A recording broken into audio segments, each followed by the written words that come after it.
जी हाँ दोस्तों, आज का ये वीडियो धमाल वीडियो होने वाला है। VVU semester 2 major paper 3 Hindi का। और यह महासंग्राम वीडियो है। इसमें से हम आपको इंपॉर्टेंट क्वेश्चन का आंसर बताएंगे, ठीक है। और यहाँ पर देख सकते हो दोस्तों, मैंने जो भी इंपॉर्टेंट क्वेश्चन सेलेक्ट किया वो सिलेबस को देखते हुए, प्रीवियस ईयर का जो पेपर है उसको भी देखते हुए मैंने यहाँ पर इंपॉर्टेंट क्वेश्चन को सेलेक्ट किया हूँ कि इस बार क्या आ सकता है। जो भी स्टूडेंट का एग्जाम 5 जनवरी 2026 को होने वाला है। यहाँ पर टोटल सिलेबस में 1 इकाई, 2 इकाई, 3 इकाई और 4 इकाई में टोटल सिलेबस को बांटा गया है। तो हर एक इकाई से हम आपको इंपॉर्टेंट क्वेश्चन देंगे, ठीक है। और ये सारे इंपॉर्टेंट क्वेश्चन में से भी जो सबसे ज़्यादा मोस्ट इंपॉर्टेंट क्वेश्चन है जो आपके एग्जाम में आएंगे ही आएंगे, वो भी मैं आपको बताऊंगा। पहले तो मैं आपको इंपॉर्टेंट क्वेश्चन बता देंगे, उसके बाद इनमें से भी जो मोस्ट इंपॉर्टेंट क्वेश्चन है वो बताएंगे, उसके बाद फिर मैं आंसर की चर्चा करूंगा, ठीक है। तो यहाँ पर देखिए दोस्तों, जो आपका इकाई नंबर 1 है, इससे आधुनिकता की अवधारणा एवं स्वरूप की विवेचना करें। ये मोस्ट इंपॉर्टेंट है और इसका आंसर भी हम आपको बताने वाले हैं। दूसरा है कि भारतेंदु युगीन सामाजिक और आर्थिक परिवेश का विस्तार से वर्णन करें। या तो भारतेंदु युगीन सामाजिक, आर्थिक, राजनीतिक दे देगा, ठीक है। उसके बाद ये तो हो गया इकाई नंबर 1 से। ये 2 क्वेश्चन रट लो, ये दोनों में से एक वो पक्का आएगा, हो सकता है दोनों भी दे दे। उसके बाद अगर मैं इकाई नंबर 2 की बात करूँ तो इसमें इंपॉर्टेंट क्वेश्चन हो जाएगा भारतेंदु हरिश्चंद्र की काव्यगत विशेषताओं की विवेचना करें। नेक्स्ट है प्रताप नारायण मिश्र की काव्यगत विशेषताओं की विवेचना करें। ये दोनों मोस्ट इंपॉर्टेंट है। और इन्हीं में से थोड़ा इंपॉर्टेंट ये भी है कि गंगा छवि वर्णन कविता में भारतीय समाज की विशेषताओं का वर्णन करें। ये जो गंगा छवि वर्णन कविता है ना, ये भारतेंदु युग हरिश्चंद्र के द्वारा लिखा गया है, ठीक है। उसी के बाद नेक्स्ट है प्रताप नारायण मिश्र की जो गो महिमा कविता है ना, ये जो गो महिमा है ना, वो प्रताप नारायण ने की इसके द्वारा लिखा गया है, ठीक है। तो इसका सारांश लिखना है। तो ये जो दोनों ना वो मोस्ट इंपॉर्टेंट क्वेश्चन है। उसके बाद अगर आपके पास समय बचता है तो ये दोनों भी पढ़ लेना है यूनिट 2 से, यानी कि इकाई नंबर 2 से। बात करते हैं इकाई नंबर 3 से। तो इकाई नंबर 3 में आधुनिक राष्ट्रवादी कवि के रूप में मैथिली शरण गुप्त का संक्षिप्त परिचय है। या तो यही क्वेश्चन आता हूँ दे सकता है कि मैथिली शरण गुप्त की मनुष्यता कविता का सारांश अपने शब्दों में लिखिए, है ना। यहाँ पर सिर्फ और सिर्फ मैथिली शरण गुप्त का संक्षिप्त परिचय दे देकर यहाँ पर याद तो दे सकता है कि मैथिली शरण गुप्त की जो मनुष्यता है, यहाँ पर मैथिली शरण के बारे में इसके द्वारा जो लिखा गया कविता है मनुष्यता, इसके बारे में भी दिया जा सकता है। तो ये दोनों आंसर एक ही वीडियो में कंप्लीट हो जाएगा जब मैं करवाऊंगा, ठीक है। उसके नेक्स्ट है पंडित अयोध्या सिंह उपाध्याय हरियोध का काव्यगत विशेष परिचय देना आपको। नेक्स्ट है श्रीधर पाठक काव्यगत विशेषताओं की विवेचना करें। ये आपका हो गया इकाई नंबर 3 से। नेक्स्ट मैं बात करूँ अगर दोस्तों इकाई नंबर 4 से, तो छायावाद के नामकरण प्रस्तुत करें, छायावाद को परिस्थितियों को लिखें, या तो छायावादी काव्य प्रवृत्तियों का विश्लेषण प्रस्तुत करें, या तो फिर छायावादी काव्य की विशेषताओं को लिखा। मैं एक ही वीडियो बनाऊं, ठीक है। उनमें से अगर इनमें से कोई भी क्वेश्चन आ जाता है तो वही वीडियो का आंसर आपको डालना है, मैं आपको बताऊंगा अभी, ठीक है। उसके बाद देखिए नेक्स्ट है सुमित्रा नंदन पंत की काव्य यात्रा सामान्य परिचय प्रस्तुत करें। नेक्स्ट है महादेवी वर्मा की काव्यगत विशेषताओं पर प्रकाश डालें।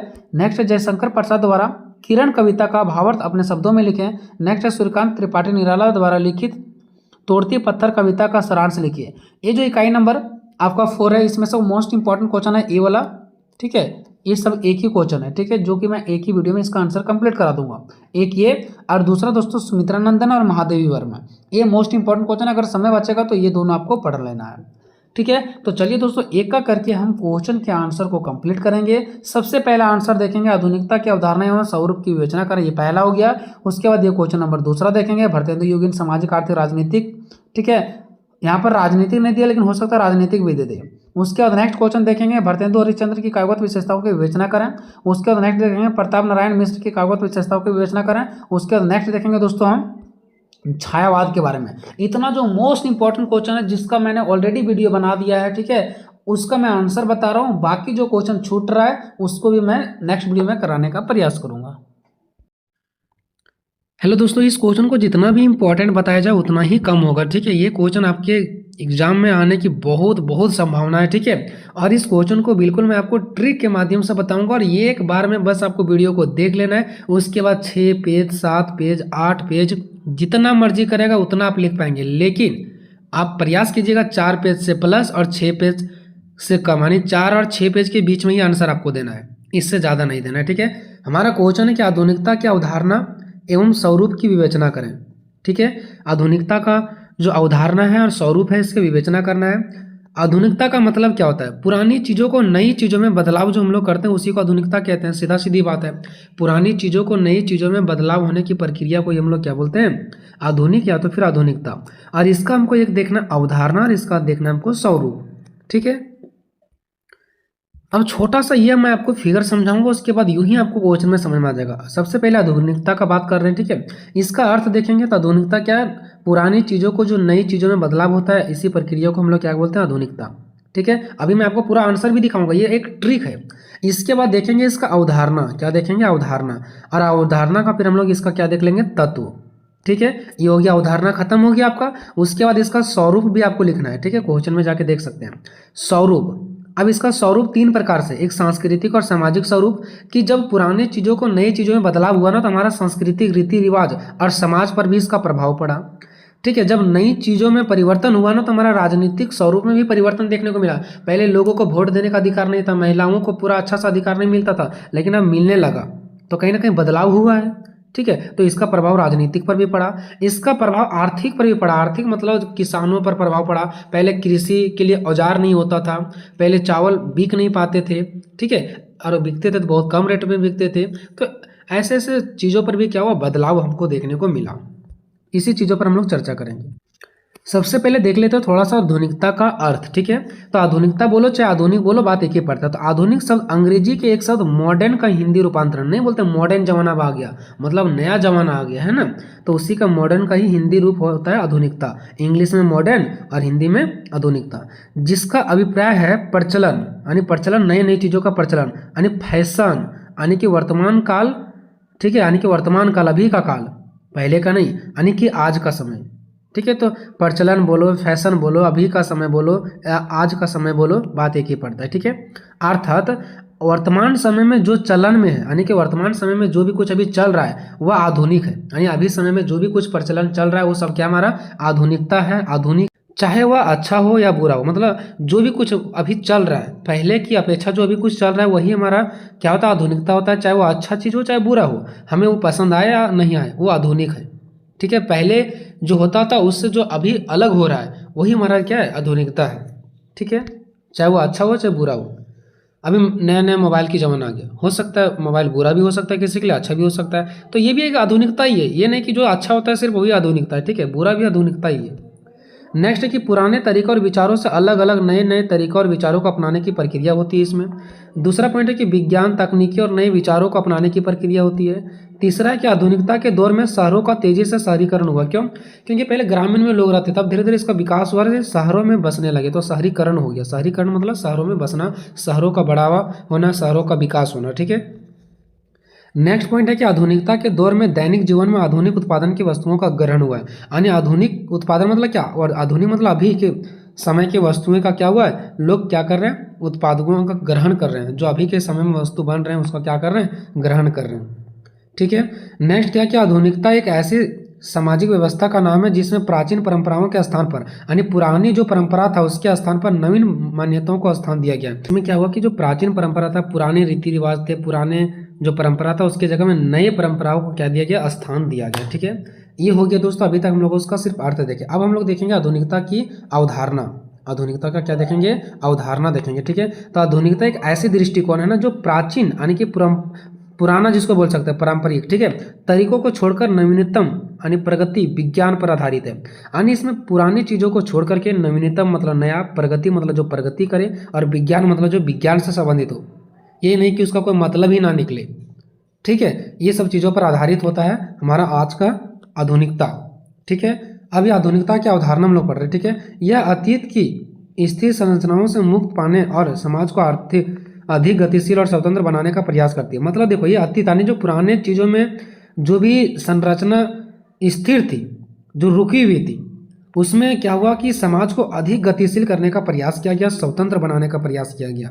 यानी कि पहले की परंपराओं को जो रुकी हुई थी उसको तेज गति प्रदान किया गया। ठीक है, नेक्स्ट क्या, आधुनिकता का उदय, वैज्ञानिक विकास। यानी आधुनिकता से क्या हुआ? वैज्ञानिक का विकास हुआ, तकनीकी का विकास हुआ, प्रगति हुआ, औद्योगिक क्रांति हुआ। औद्योगिक मतलब अनेक औद्योगिकरण किया गया, अनेक वस्तुओं बनाने के लिए उद्योग का निर्माण किया गया। सामाजिक राजनीतिक बदलाव देखने को मिला, समाज में, राजनीतिक में, ये सब चीज़ों में बदलाव देखने को मिला। अब देखते हैं आधुनिकता के प्रमुख तत्व। ये तत्व उसी से जुड़ा हुआ है। किससे जुड़ा हुआ है? तो ये हमारा अवधारणा से ही जुड़ा हुआ है। ठीक है, जैसे कि आप सभी को पता है क्वेश्चन में अवधारणा पढ़ना है, स्वरूप पढ़ना है। ठीक है, तभी हम अवधारणा का ही सिर्फ बात कर रहे हैं। ठीक है, चलिए अवधारणा हो गया, उसके बाद अवधारणा का ही हम लोग क्या देख रहे हैं, इसका तत्व। इसका तत्व कौन कौन सा है? तो सबसे पहला इसका तत्व होता है प्रगति और विकास, यानी आधुनिकता में सबसे पहला ये देखा जाता है कि प्रगति और विकास हो, है ना। तो आधुनिकता में प्रगति और विकास को प्रमुख स्थान दिया गया है। इसे सामाजिक, आर्थिक और तकनीकी उन्नति के रूप में देखा जाता है, यानी कि आधुनिकता से समाज में विकास होता है, आर्थिक विकास होता है और तकनीकी के क्षेत्र में भी विकास देखने को मिलता है, जिससे समाज के सभी क्षेत्रों में सुधार होता है, जिससे समाज में हर एक क्षेत्र में क्या होता है, सुधार होने लगता है। दूसरा इसमें देखा जाता है कि वैज्ञानिक दृष्टिकोण, यानी कि विज्ञान का उसमें हो जाता है। जैसे फॉर एग्जांपल दोस्तों हम मशीन बना रहे हैं, ठीक है, तो मशीन बना रहे हैं, हम अपने हाथों से बना दिए, तो वो एक आधुनिकता हो गया मशीन। लेकिन क्या वो वाकई में कितना दिन तक चलेगा, कितना उसका साइड इफेक्ट है, मतलब कितना उसका बुराइयां हैं, कितना अच्छाई हैं, ये वैज्ञानिक तौर तरीका से भी उसका जांच किया जाना चाहिए। ठीक है, तो ये एक वैज्ञानिक दृष्टिकोण पर भी आधारित होता है। ये नहीं कि हाँ मतलब ये नियम आ गया या तो ये मशीन आ गया तो चलो ठीक है चल रहा है और बहुत सारा नुकसान पहुंचा रहा है, नहीं, उसमें वैज्ञानिक का दृष्टिकोण होना चाहिए, उसका जांच पड़ताल होता है। ठीक है, तो जो आधुनिकता होता है ना, वो तर्क और वैज्ञानिक परीक्षण और अनुभवी पर आधारित है। ऐसे नहीं कि आधुनिकता में कोई भी चीज़ नया चीज़ों को ला दिया गया, कोई नया कानून लाया गया, ठीक है, तो कोई अभी नया रीति रिवाज चलता है तो क्या वैसे ही आ जाता? नहीं, उसको वैज्ञानिक तरीका से बहुत ज़्यादा जांच पड़ताल किया जाता है, तब उसको लागू किया जाता है। ठीक है, तो ये वैज्ञानिक पर भी आधारित है। नेक्स्ट है व्यक्तिवाद। ठीक है, क्या है? व्यक्तिवाद। अब देखिए जो हमारा आज का आधुनिकता, आधुनिकीकरण जो हो रहा है, इसमें व्यक्तिवाद है, मतलब व्यक्ति की इच्छा पर डिपेंड है। व्यक्ति जैसे मर्जी वैसा जी सकता है, ठीक है, वैसे संस्कृति रीति रिवाज को अपना सकता है, वैसे सारे वस्तुओं को भी वो अपना सकता है ना। तो आधुनिकता व्यक्तिवाद का समर्थन करता है कि व्यक्ति जैसा चाहे वैसे वो कर सकता है, जिसमें व्यक्ति के अधिकार, स्वतंत्रता और उसकी पहचान को प्राथमिकता दी गई है कि व्यक्ति के पास अधिकार है, वो स्वतंत्र है, जो चाहे वो कर सकता है। इसका मतलब है कि व्यक्ति अपने पसंद और सोच के आधार पर जीवन को दिशा दे सकता है, मतलब वो व्यक्ति अपने पसंद के आधार पर जो मर्जी वो संस्कृति अपना सकता है, उस वस्तु को अपना सकता है, वो धर्म को अपना सकता है, संस्कृति को अपना सकता है, मतलब वो क्या है, खुला है उसको। ठीक है, तो उसी को बोलते हैं व्यक्तिवाद। नेक्स्ट देखा जाता है धर्मनिरपेक्षता। किसी भी धर्म को इसमें बढ़ावा नहीं दिया जाता, जो मर्जी वो सभी धर्म को विकास किया जाता है इसमें। ठीक है, तो आधुनिकता के तहत महत्वपूर्ण पहलू के रूप में धर्मनिरपेक्षता को देखा जाता है, यानी इसमें किसी भी तरीके का किसी के साथ भेदभाव नहीं होता है। ठीक है, समानता और न्याय, यानी कि आधुनिकता समाज में समानता और न्याय और मानवाधिकारों के सिद्धांतों को बढ़ावा देती है। समाज में सभी लोगों को समानता हो, सभी के साथ न्याय हो, मानवाधिकार यानी सभी मानव को अधिकार हो, ठीक है, वोट देने का अधिकार हो, घूमने का अधिकार हो, सब तरह से क्या हो उसको अधिकार हो, ये सब चीज़ों को ध्यान में दिया जाता है। इसी को हम लोग क्या बोलते हैं, इसका तत्व। ठीक है, जो लोगों के प्रति ध्यान दिया जाता है। अब हम लोग देखते हैं दोस्तों आधुनिकता का स्वरूप। तो देखिए आधुनिकता के स्वरूप को मुख्यतः 3 वर्गों में विभाजित कर सकते हैं। ठीक है, इसका जो स्वरूप है इसको 3 भागों में बांट सकते हैं। एक आधुनिकता का कौन सा, एक सांस्कृतिक और सामाजिक स्वरूप है ना, इसका जो प्रभाव पड़ता है वो सांस्कृतिक और समाज पर भी पड़ता है, तो ये हो गया सांस्कृतिक और सामाजिक स्वरूप। इसका प्रभाव राजनीतिक पर पड़ता है, इसलिए दूसरा हो गया राजनीतिक स्वरूप, और तीसरा आपका हो गया आर्थिक स्वरूप। ठीक है, अब हम एक का करके देखते हैं। पहले देखेंगे सांस्कृतिक सामाजिक स्वरूप, फिर राजनीतिक स्वरूप, फिर आर्थिक स्वरूप। तो हम नंबर 1 पे आते हैं, आधुनिकता का सांस्कृतिक और सामाजिक स्वरूप। ये सांस्कृतिक और समाज से रिलेटेड होगा, निश्चित सी बात है ना।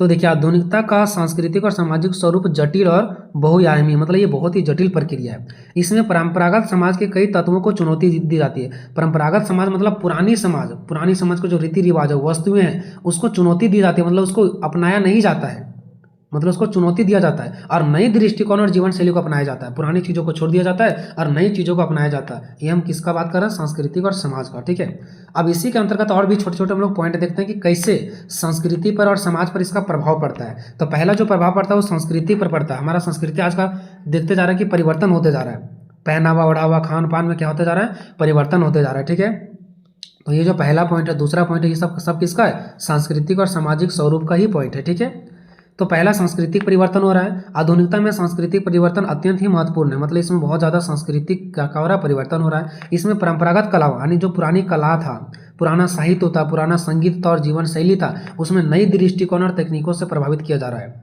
ठीक है, मान लो कि पहले गाना वगैरह गाया जाता था, ढोल ढपेली जैसे रहता था, अब नया ढोल ढपेली आ गया।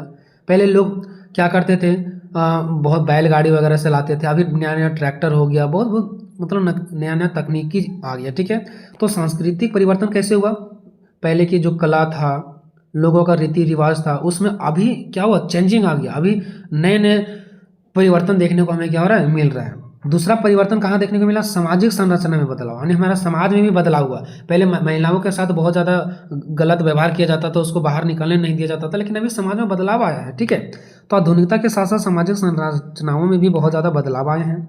सामाजिक असमानता और जातीय भेदभाव, और जो जातीय भेदभाव था इसके खिलाफ आवाज़ उठाएगी। जो समाज में असमानता था, सभी को एक जैसा समानता नहीं मिलता था, जाति भेदभाव किया जाता था, तुम ये जाति का है, वो जाति का है, ये सब के खिलाफ आवाज़ उठाया गया और ये सब चीज़ों को नष्ट किया गया। तो ये सब आधुनिकता के कारण ही हो पाया। ठीक है, महिलाओं के अधिकार दिया गया, श्रमिकों का अधिकार दिया गया, जो श्रम व्यक्ति जो मजदूर लोग हैं उसको अधिकार दिया गया। अन्य वंचित वर्ग, जो अन्य प्रकार के छोटे वर्ग के लोग वंचित रह जाते थे अपने अधिकारों से, उसके लिए संघर्ष लड़ा गया।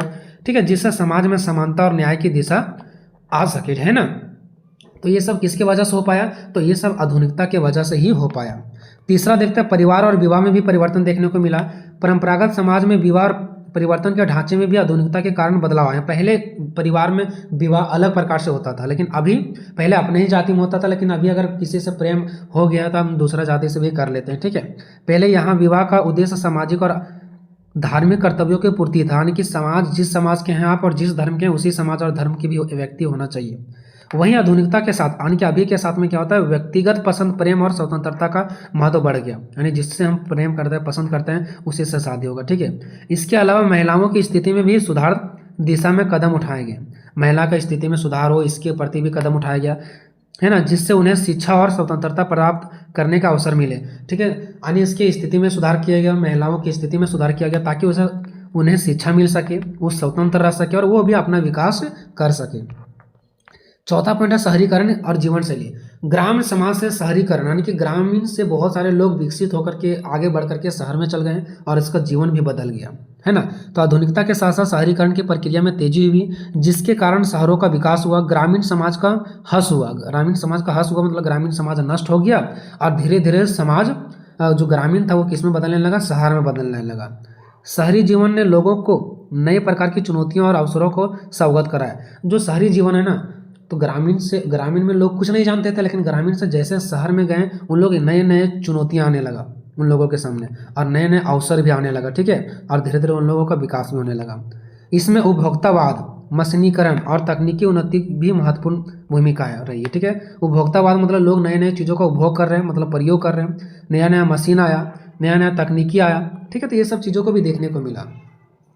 चलिए अब देखते हैं स्वरूप का दूसरा प्रकार, आधुनिकता का राजनीतिक स्वरूप, कि ये राजनीतिक में इसका कैसे प्रभाव पड़ा, राजनीतिक में इसका क्या महत्व है। ठीक है, तो देखिए आधुनिकता का राजनीतिक स्वरूप लोकतंत्र, मानवाधिकार और स्वतंत्रता की अवधारणा पर आधारित है। मतलब देखिए राजनीतिक मतलब राजनीतिक से रिलेटेड, तो पहले जहाँ पे लोगों को स्वतंत्रता प्राप्त नहीं था, जहाँ पे लोकतंत्र अच्छे रूप से कार्य नहीं कर पाते थे, हमारा देश तो लोकतंत्र था लेकिन लोग स्वतंत्र नहीं हो पाते थे, उस चीज़ों पर ध्यान दिया गया। मानवाधिकार, लोगों को अधिकारों पर ध्यान दिया गया, स्वतंत्रता पर कि लोग स्वतंत्र हैं या नहीं है, इस चीज़ों पर ध्यान दिया गया। ठीक है, इसमें परंपरागत राजतंत्र शासन को चुनौती दी गई। पहले क्या होता था, राजतंत्र शासन चलता था, राजाओं का शासन चलता था, उसको भी चुनौती दिया गया और लोकतांत्रिक शासन प्रणाली का विकास हुआ। लोकतांत्रिक शासन प्रणाली मतलब जहाँ पे जो सरकार होगा वो मेरे बात सुने को, ना कि वो राजा खुद अपने बातों को सुनेगा। ठीक है, तो राजनीतिक में भी क्या प्रभाव हुआ कि पहले का जो राजतंत्र था उसको समाप्त करके अभी लोकतांत्रिक व्यवस्था को अपनाया गया, जहाँ पे लोगों को मानवाधिकार प्राप्त नहीं था वो लोगों को भी मानवाधिकार प्राप्त होने लगा, है ना। और कहाँ कहाँ प्रभाव पड़ा, तो इसी का पॉइंट नंबर 1 देखिए, लोकतंत्र का उदय। इससे लोकतंत्र का उदय हुआ। पहले राजा का शासन होता था, लेकिन अभी हम लोग खुद से चुनाव करते हैं, इसी को बोलते हैं लोकतंत्र। तो इससे क्या हुआ, लोकतंत्र का भी उदय हुआ। आधुनिकता के साथ साथ लोकतंत्र का भी उदय हुआ, जिसमें नागरिकों को शासन में भागीदारी और स्वतंत्रता का अधिकार प्राप्त हुआ, जिससे नागरिक क्या कर सकते हैं, शासन में भागीदारी ले सकते हैं। वो राजनीति में जाकर के खुद से शासन चला सकते हैं, चुनाव लड़ सकते हैं, वोट दे सकते हैं, है ना, और स्वतंत्रता का अधिकार भी प्राप्त कर सकते हैं। मतलब जो अधिकार है वो अधिकार इसको भी प्राप्त हो सकता है। राष्ट्रीयता और स्वतंत्रता आंदोलन, हम लोग स्वतंत्रता आंदोलन भी कर सकते हैं, कोई में बोल नहीं सकता है। ठीक है, तो आधुनिकता ने राष्ट्रीयता और स्वतंत्रता के विचारों को भी बढ़ावा दिया है। नेक्स्ट, राजनीतिक विचारधाराएं। हम लोग देख रहे हैं कि हमारा अनेक प्रकार से विचारधाराएं भी क्या हो रहा है, बढ़ रहा है। जैसे भी आप देख रहे होंगे जयराम महतो के नया नया युवक लड़के लोग आते हैं और क्या करते हैं, नए नए विचारों को रखते हैं। ठीक है, तो ये हो पाया किसकी वजह से, आधुनिकता के वजह से। तो आधुनिकता के साथ साथ कई राजनीतिक विचारों का भी विकास हुआ। नेक्स्ट, आधुनिकता का आर्थिक स्वरूप। आर्थिक मतलब हम देखते हैं कि हमारा आर्थिक व्यवस्था ने, जैसे आर्थिक मतलब समझो कि पैसों से रिलेटेड। ठीक है, तो इसमें क्या उसका महत्व रहा, तो देखिए आधुनिकता का आर्थिक स्वरूप मुख्यतः औद्योगिक क्रांति, औद्योगिक क्रांति हुआ, नया नया औद्योगिकरण हुआ, उद्योग बनाए गए, किसान वहाँ पे गए, उसको रोजगार मिला, पैसे कमाए, है ना। पूंजीवाद का विकास हुआ, नए नए जो लोग थे वो नया नया कंपनी बसाने लगे, तो उसी को बोलते हैं पूंजीवाद। इसमें कृषि आधारित अर्थव्यवस्था की ओर बदलाव देखा गया, यानी कृषि में भी बदलाव देखा गया, नया नया कंपनियां आने लगी, नया नया वस्तु का निर्माण होने लगा, है ना। तो ये आर्थिक स्वरूप के अंतर्गत कौन कौन आ जाएगा, पहले क्या हो जाएगा, नए नए उपकरण, यानी नया नया उपकरण बनाया गया, है ना। आधुनिकता के साथ पूंजीवाद और औद्योगिकरण का विकास हुआ, जिसमें उत्पादन और व्यापार के नए नए साधनों का उपयोग किया गया, यानी कि उत्पादन, नया नया चीज़ों का उत्पादन होने लगा। अब नया नया चीज़ अगर उत्पादन होने लगा तो नया नया तरीका से व्यापार भी होने लगा। मशीनों और नई तकनीकों ने उत्पादन की प्रक्रिया को तेज और कुशल बनाया, यानी कि नया नया तकनीक आने लगा, मशीन आने लगा। इससे क्या हुआ, जो तकनीक है ना, तकनीकी का जो विकास हुआ ना वो तेजी से होने लगा। इसके परिणामस्वरूप उद्योगों का विकास हुआ और श्रम विभाजन में बदलाव आया। श्रम विभाजन मतलब जो मजदूर लोग हैं ना, उन लोगों को जो रोजगार नहीं मिलता तो उन लोगों को रोजगार भी मिलने लगा। नेक्स्ट वैश्वीकरण। अब देखिए दोस्तों, आधुनिकता की वजह से दुनिया धीरे धीरे आगे बढ़ने लगी, और आगे बढ़ने लगी ना तो अब एक देश का जो रिलेशन है, ठीक है, रिश्ता है, वो दूसरे देश से जुड़ने लगा। क्यों? क्योंकि जो हमारे देश में वस्तु बनेगा वो दूसरा देश में भेजेगा, जो दूसरा देश में बनेगा वो हमारे देश में आएगा, ठीक है। हमारे चीज़ें वहाँ पे और वहाँ का चीज़ें यहाँ पे आएगा। तो इससे क्या होगा, वैश्वीकरण, यानी कि विश्वकरण होगा। विश्वकरण मतलब सभी लगभग बहुत सारे देश क्या होंगे, मिलेंगे, इसी को बोलते हैं वैश्वीकरण। यानी जहाँ पे एक से अधिक देशों में क्या होता है, व्यापार वगैरह होता है, संबंध बनता है, दोस्ती बनता है। तो आधुनिकता के साथ साथ वैश्वीकरण की प्रक्रिया भी तेजी हुई। व्यापार में, संचार में, व्यापार मतलब व्यापार होना, संचार मतलब एक जगह से दूसरी जगह आना जाना, ठीक है।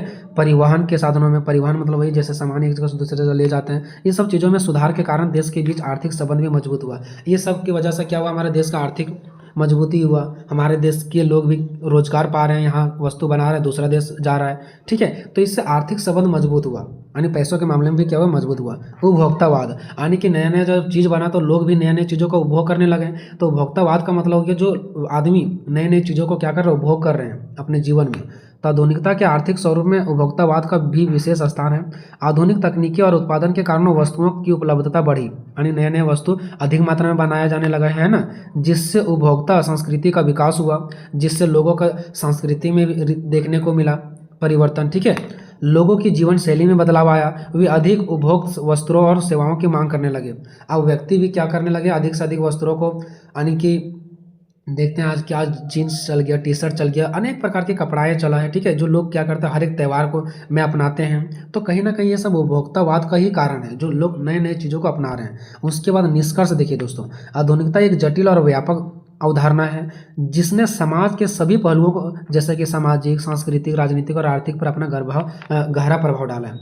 मतलब आधुनिकता एक बहुत ही व्यापक अवधारणा है, इसने समाज के हर एक पहलू पर प्रभाव डाला है। जैसे समाज में, सांस्कृतिक में, राजनीतिक में और आर्थिक, हर एक क्षेत्र में क्या डाला है, प्रभाव डाला है। तो ये आने वाले मोस्ट इंपॉर्टेंट क्वेश्चन और बिल्कुल आपको ट्रिक के माध्यम से बताएंगे, कहीं भी आपको ज्यादा याद करने की कुछ भी जरूरत नहीं पड़ेगा, ठीक है। हमारा क्वेश्चन है दोस्तों कि भारतेंदु योगिन सामाजिक, सांस्कृतिक, आर्थिक और राजनीतिक परिवेश का विस्तार से वर्णन कीजिए। मतलब जो भारतेंदु युग में समाज का किस प्रकार से प्रभाव पड़ा था, संस्कृति पर किस प्रकार से प्रभाव पड़ा था, आर्थिक पे, राजनीतिक पे किस टाइप से प्रभाव पड़ा था, ठीक है। देखिए दोस्तों, अगर इस चीज को आप लोग समझ जाएंगे ना तो आंसर को आप यूं ही लिख लेंगे, ठीक है। देखिए दोस्तों, ये किसका बात चल रहा है, भारतेंदु जी का बात चल रहा है, ठीक है। भारतेंदु जी का बात चल रहा है, और ये जो समय है वो कब का है, तो 1850 से लेकर के 1900 का, यानी कि जब हमारे देश में आजादी की लड़ाई चल रहा था उस टाइम की बात है, ठीक है। उस टाइम ये यहाँ पे आते हैं एक विचारक जिसका नाम है भारतेंदु जी, ठीक है, भारतेंदु जी। अब देखिए दोस्तों, उस टाइम क्या हुए थे, जो भारतेंदु जी थे ना, एक बहुत ही अच्छे विचारक थे, ठीक है। और इन्होंने क्या किए, एक बहुत ही अच्छा विचार दिए, यानी कि साहित्य को योगदान दिए, ठीक है। साहित्य के योगदान का मतलब होता है दोस्तों कि देखिए, साहित्य का मतलब होता है ऐसे लिखी हुई चीज, जैसे कविता हो गया, ठीक है, निबंध हो गया, जो लोगों तक पहुंचाया जाता है, ठीक है। तो भारतेंदु जी ने भी बहुत सारे उस टाइम कविताएं वगैरह लिख करके लोगों को जगाने का काम किया, है ना, लोगों को समझाने का काम किए, लोगों को जगाने का काम किए। और इसी युग को, उसी समय को, जिस समय भारतेंदु जी इतना कुछ कर रहे थे 1850 से लेकर के 1900 के बीच में, और उसी युग को भारतेंदु युग के नाम से जाना जाता है। ठीक है, तो इसी के नाम से ये भी युग का नाम आ गया। ठीक है, उस टाइम जितने भी सारे योगदान देने का जो कार्य करते थे वो कौन करते थे, तो भारतेंदु जी करते थे, इसीलिए इसी के नाम पर भारतेंदु युग का नाम रख गया। अब हमें ये पता चल गया कि भारतेंदु जी एक विचारक थे और उसी से उसका भारतेंदु युग का नाम क्यों पड़ा, क्योंकि वो बहुत ज्यादा योगदान दिए थे। अब यहाँ पे देखिए दोस्तों, भारतेंदु युग, ठीक है, ये बात होता है दोस्तों, आजादी का समय चल रहा होता है, उस टाइम अंग्रेज लोग भी हमारे ही देश में होता है, लोगों के ऊपर अत्याचार करते हैं, है ना, तो अंग्रेज लोग भी रहते हैं, अंग्रेज लोग कुछ भला भी करते हैं हमारे लिए, कुछ बुरा भी करते हैं, है ना। तो ये भारतेंदु युग कब का बात है, आजादी के समय की बात है। तो देखिए दोस्तों, अंग्रेज लोग यहाँ पे आए हुए थे, तो अंग्रेज लोग अपना रीति रिवाज चलाते थे, इससे हमारा समाज पर प्रभाव पड़ा, संस्कृति पर प्रभाव पड़ा, आर्थिक पर प्रभाव पड़ा, राजनीतिक पर प्रभाव पड़ा। ठीक है, तो हमें यहाँ पे जो प्रभाव के बारे में लिखना है ना, भारतेंदु जी के बारे में लिखना है। हमारे समाज में क्या पहले हुआ था, अंग्रेज लोग कितना यहाँ पे गलती कर रहे थे, ठीक है, उस सब चीजों में जो सुधारने का प्रयास किया गया था, किसके द्वारा, भारतेंदु जी के द्वारा, उसके बारे में हमको यहाँ पे लिखना है। ठीक है, यानी कि भारतेंदु जी जो समाज में उस टाइम बहुत प्रकार की गलतियां, कुर्तियां, ये सब फैली हुई थी। ठीक है, महिलाओं को वोट देने का अधिकार नहीं, महिलाओं को बाहर निकलने का अधिकार नहीं, महिलाओं को शिक्षा ग्रहण करने का अधिकार नहीं, ये सब चीजों का जो अधिकार नहीं था ना, उस टाइम भारतेंदु जी ने क्या किया, अपने कविताओं में, अपने निबंध में लिख लिख करके लोगों तक जागरूकता करने का प्रयास किए, लोगों तक फैलाने का प्रयास किए।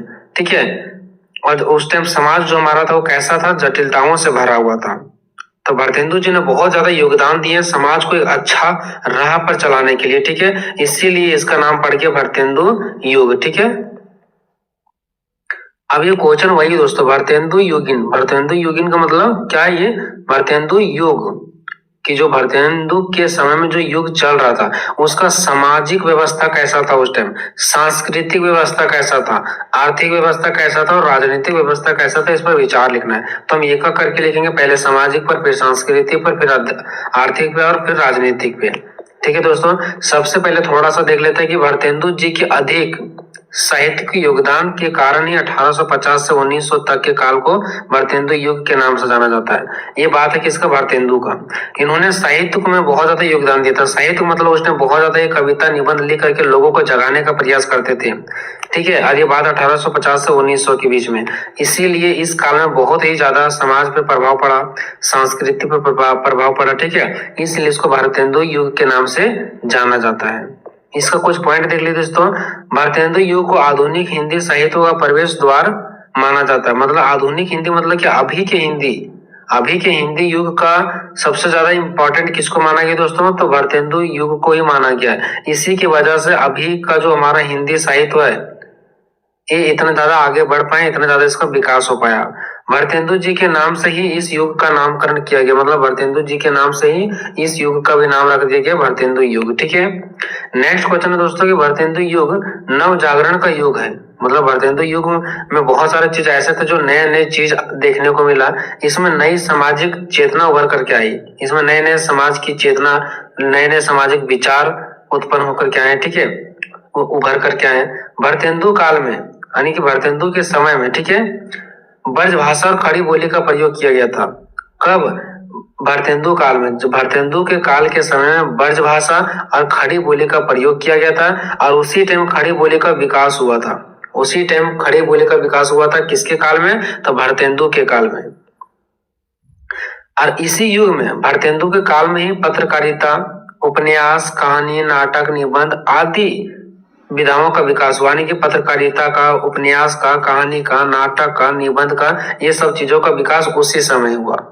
ठीक है, अब ये तो हम लोगों ने छोटा सा परिचय देख लिया दोस्तों। अगर एक दो पॉइंट आपको ना भी समझ में आए ना दोस्तों, तो कोई जरूरी नहीं कि उतना का उतना पॉइंट आप लिखेंगे ही लिखेंगे, आप एक दो पॉइंट अपने से भी बढ़ा सकते हैं, एक दो पॉइंट घटा भी सकते हैं। ठीक है, अब आते हैं दोस्तों कि भारतेंदु युगीन, यानी कि भारतेंदु के युग में सामाजिक व्यवस्था, सांस्कृतिक व्यवस्था, आर्थिक और राजनीतिक परिवेश कैसा था। तो देखिए दोस्तों, इस युग का सामाजिक बोलो, चाहे सांस्कृतिक बोलो, चाहे आर्थिक बोलो, या तो राजनीतिक बोलो, परिवेश कई बड़े परिवर्तनों और संगठनों से गुजरा है। ठीक है, मतलब उस टाइम ना वहाँ का सामाजिक, सांस्कृतिक, ये सब चीजों बहुत ही बड़े परिवर्तन और संघर्षों से गुजरा। बहुत ज्यादा परिवर्तन हो रहा था उस टाइम। ठीक है, भारतेंदु जी परिवर्तन कर रहे थे, बहुत ज्यादा संघर्ष भी हो रहा था उस टाइम, है ना, क्योंकि उधर देश की लड़ाई और इधर लोगों को जागरूक करना, है ना, जिसने न केवल हिंदी साहित्य को बल्कि पूरे भारतीय समाज को गहरे तरीके से प्रभावित किया। वो सिर्फ हिंदी साहित्य को नहीं, हिंदी साहित्य मतलब सिर्फ कविता, निबंध, यही सब चीजों को आगे बढ़ाने का कार्य नहीं किया, बल्कि पूरे भारतीय समाज पर इसका गहरा प्रभाव देखने को मिला है। अब एक का क्या था दोस्तों, पहला देखते हैं सामाजिक परिवेश, यानी कि वहाँ का सामाजिक व्यवस्था कैसा था, क्या प्रभाव पड़ रहा था वहाँ पे। ठीक है, तो देखिए दोस्तों, भारतेंदु युग काल का सामाजिक ढांचा विभिन्न जटिलताओं से भरा हुआ था। ठीक है, चाहे सामाजिक हो, चाहे राजनीतिक हो, चाहे सांस्कृतिक हो, सभी जटिलताओं से भरा हुआ था। ठीक है, उस समय भारतीय समाज कई आंतरिक और बाहरी चुनौतियों का सामना कर रहा था। उस टाइम हमारा भारत का जो समाज था ना, अंदर से भी टूट रहा था, बाहर से भी टूट रहा था। अंदर से यानी कि आपस में लोग लड़ रहे थे, और बाहर से जो अंग्रेज लोग हमारे ऊपर शासन किए थे, तो आंतरिक और बाहरी दोनों चुनौतियों का सामना कर रहे थे हमारा समाज। अब हमारा जो ये हमारा है ना सामाजिक परिवेश में पहला आ जाएगा पारंपरिक समाज और पश्चिमी प्रभाव। देखिए दोस्तों, पारंपरिक समाज का मतलब हो गया कि जो परंपरा से हमारा समाज चलता हुआ आ रहा था। उस टाइम हमारे समाज में बहुत तरीका गलत, महिलाओं को गलत नजर से देखना, महिलाओं को शिक्षा प्राप्त नहीं करवाना, है ना, अगर वो विधवा है तो फिर दोबारा शादी नहीं करवाना। इस प्रकार से पारंपरिक समाज यानी कि पुराने समाज में बहुत प्रकार का कुर्तियां फैला हुआ था, बुराइयां फैला हुआ था। और पश्चिमी प्रभाव, और दूसरे देश भी हमारे देश को गुलाम बना करके रखे थे, वो जैसे बोल रहे थे वैसे हम लोगों को करना पड़ रहा था। तो कहीं ना कहीं हमारा समाज तो पहले से चौपट था, और बाहर के लोग भी आकर के चौपट कर रहे थे। तो ये भी एक प्रभाव देखने को मिलता है। ठीक है, तो इस काल में बस आपको पॉइंट याद रखना है। ठीक है, कि पारंपरिक समाज हमारा जो पुराना समाज था, और इसी पर प्रभाव पड़ गया किसका, पश्चिमी प्रभाव का। पश्चिमी का प्रभाव का मतलब होता है दोस्तों दूसरे देश का प्रभाव अपने ऊपर पड़ना। ठीक है, तो इस काल में समाज अंग्रेजी शासन और पश्चिमी संस्कृति के संपर्क में आने से समाज में कई विचारधाराओं का उदय हुआ। देखिए, उस समय क्या हुआ कि अंग्रेजों का शासन था, और पश्चिमी संस्कृति को हमारे ऊपर अपनाया जा रहा था। पश्चिमी संस्कृति मतलब दूसरे देश जैसे अमेरिका हो गया, ये सब चीजों का संस्कृति हमारे देश के ऊपर अपनाया जा रहा था। ठीक है, और उसी समय बहुत सारे समाज के हमारे नए नए विचारक सामने आए, है ना। भारतीय समाज सुधारकों ने, जो भारत को सुधारने वाले थे, भारत के समाज को सुधारने वाले थे, उन्होंने सामने आए। ठीक है, और भारतीय सामाजिक संरचना में परिवर्तन लाने के लिए प्रयास किए, और उन्हें भारत के समाज में परिवर्तन लाने का प्रयास किया गया, जैसे कि बाल विवाह, सती प्रथा और विधवा विवाह पर चर्चा किए, इसमें सुधार लाने का प्रयास किए। मतलब कुल मिलाकर के इसमें आप ऐसे भी पॉइंट लिख सकते हैं दोस्तों, पश्चिमी प्रभाव का मतलब कि दूसरे देशों का प्रभाव। इसमें अंग्रेजों का सहित अन्य देशों का भी क्या हो रहा था, प्रभाव पड़ रहा था। उसके बाद हमारे देश के बहुत सारे अनेक विचारकों ने सामने आए, और इसमें परिवर्तन करने का प्रयास किया, समाज को आगे बढ़ाने का प्रयास किया, और इसमें जितने प्रकार का जो एक गलत व्यवहार किया जाता था लोगों के साथ, उसको मिटाने का प्रयास किए, जैसे बाल विवाह, सती प्रथा, विधवा, ये सब चीजें। ठीक है, दूसरा हमारे समाज में शिक्षा पर भी प्रभाव देखने को मिलता है। ठीक है, वो कैसे, देखिए, भारतेंदु युग में या तो भारतेंदु युगीन में काल में शिक्षा के क्षेत्र में महत्वपूर्ण परिवर्तन देखने को मिला। अंग्रेजी शिक्षा का प्रसार हुआ। उस टाइम अंग्रेजी शिक्षा का प्रसार हुआ क्योंकि अंग्रेज लोग आए थे। भारतीयों ने पश्चिमी शिक्षा के माध्यम से अपने सामाजिक और आर्थिक विकास को साधने का प्रयास किया। उस टाइम क्या हुआ कि पश्चिमी शिक्षा मतलब क्या, दूसरे देशों का जो शिक्षा है ना, उसके माध्यम से हमारे भारत में सामाजिक और आर्थिक विकास को साधने का प्रयास किया गया। मतलब दूसरे को देख करके यहाँ पे अपनाया जा रहा था। ठीक है, इसके अलावा इस युग में हिंदी भाषा और साहित्य के विकास में शिक्षा का बड़ा योगदान रहा, और खास करके इस युग में यानी कि भारतेंदु युग में शिक्षा का अगर प्रभाव बोले तो हिंदी भाषा का सबसे ज्यादा, और साहित्य के विकास में सबसे ज्यादा योगदान रहा, सबसे ज्यादा योगदान। ठीक है, भारतेंदु जी ने स्वयं अपने साहित्य में, भारतेंदु जी जो थे ना, वो स्वयं खुद से अपने साहित्य में, साहित्य के माध्यम से शिक्षा और जागरूकता का प्रचार किया है ना, शिक्षा के बारे में जागरूक किए हैं सभी लोगों को।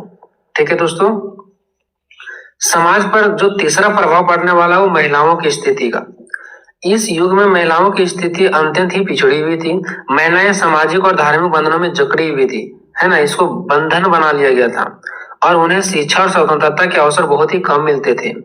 बाल विवाह यानी बाल में विवाह मतलब क्या, बच्चों में विवाह हो जाना, सती प्रथा और विधवा विवाह, है ना। विधवा विवाह का मतलब ये जो विधवा हो जाती थी ना, उसको फिर से दोबारा शादी करने के लिए मौका नहीं मिलता था। तो ये सब जो विवाह है, सती प्रथा है, ठीक है, ये सब सभी का सभी समस्याएं उस टाइम हमारे भारतीय समाज में देखने को मिल रही थी। ये सभी समस्याएं भारत के उस टाइम समाज में उपस्थित थी। हालांकि इस युग में समाज सुधारकों ने महिलाओं की शिक्षा और उनके अधिकारों के लिए आवाज उठाना शुरू की, लेकिन समाज में इसका व्यापक प्रभाव धीरे धीरे दिखने लगा। देखिए, अब उसी टाइम से हमारे जो सुधारक थे वो महिलाओं की स्थिति में, महिलाओं को शिक्षा के लिए, महिलाओं का अधिकारों के लिए आवाज उठाना स्टार्ट किए और धीरे धीरे इसका प्रभाव दिखने लगा। मतलब धीरे धीरे इनकी स्थितियों में सुधार आने लगा। ठीक है, एक तरफ से बुराइयां जो थी उसको अच्छा करने का प्रयास किया जा रहा था। अब देखते हैं सांस्कृतिक परिवेश, यानी कि सांस्कृतिक रूप से किस प्रकार से प्रभाव पड़ा। ठीक है, तो भारत युगीन काल सांस्कृतिक दृष्टि से भी परिवर्तनशील था। भारतीय समाज में पश्चिमी संस्कृति का प्रभाव बढ़ रहा था, यानी कि भारत के समाज पर पश्चिमी संस्कृति का प्रभाव बढ़ रहा था, यानी कि दूसरे देशों का प्रभाव यहाँ पे बढ़ रहा था, दूसरे देशों का सांस्कृतिक रीति रिवाज यहाँ पे बढ़ रहा था। लेकिन साथ ही भारतीय संस्कृति का भी रक्षा की जा रहा था। लेकिन ये भी देखा जा रहा था कि भारतीय संस्कृति का कहीं अवहेलना ना हो, भारतीय संस्कृति का भी क्या हो, रक्षा हो। भले दूसरे देशों का संस्कृति अपनाया जा रहा था, लेकिन भारतीय संस्कृति को बिगाड़ना नहीं था, बल्कि भारतीय संस्कृति को भी रक्षा करके रखना था। ये बहुत बड़ी चुनौती था। तो संस्कृति प्रभाव में पहला आ जाता हमारा पुनर्जागरण आंदोलन। पूर्ण जागरण आंदोलन, ठीक है, इस युग का भारतीय पुनर्जागरण के रूप में जाना जाता है। इस युग में अगर संस्कृति की बात करें तो इसे भारतीय पुनर्जागरण के रूप में जाना जाता है। भारतेंदु जी इस आंदोलन के प्रमुख नायक थे। भारतेंदु जी इस आंदोलन, क्योंकि उस टाइम आंदोलन होना स्टार्ट हो गया था, जब लोगों के साथ बहुत ज्यादा गलत होने लगा ना, तो आंदोलन होना स्टार्ट हो गया। ठीक है, और सभी लोग मिल करके क्या किए, आंदोलन करना स्टार्ट कर दिए। उन्होंने अपने नाटकों, कविता के माध्यम से भारतीय समाज के जागरूक करने लगे और उसकी सांस्कृतिक धरोहर को पुनः जीवित करने का प्रयास किए। देखिए, उस टाइम कविता के माध्यम से, ठीक है, नाटक के माध्यम से, कौन, भारतेंदु जी, इसीलिए तो फेमस है ना। ये सब माध्यम से लोगों को जगाने का प्रयास करते थे और बोलते थे कि जगा, अपने संस्कृति को, धरोहर को क्या कर लो, बचा लो, नहीं तो ये लूट जाएगा। ठीक है, ऐसा करके लोगों को जागरूकता पहुंचाते थे, तो लोगों के पास जागरूकता पहुंचाने का काम करते थे। अब देखिए दोस्तों, आपको हम यहाँ पे बता रहे हैं सामाजिक प्रभाव, सांस्कृतिक प्रभाव, आर्थिक प्रभाव, राजनीतिक प्रभाव।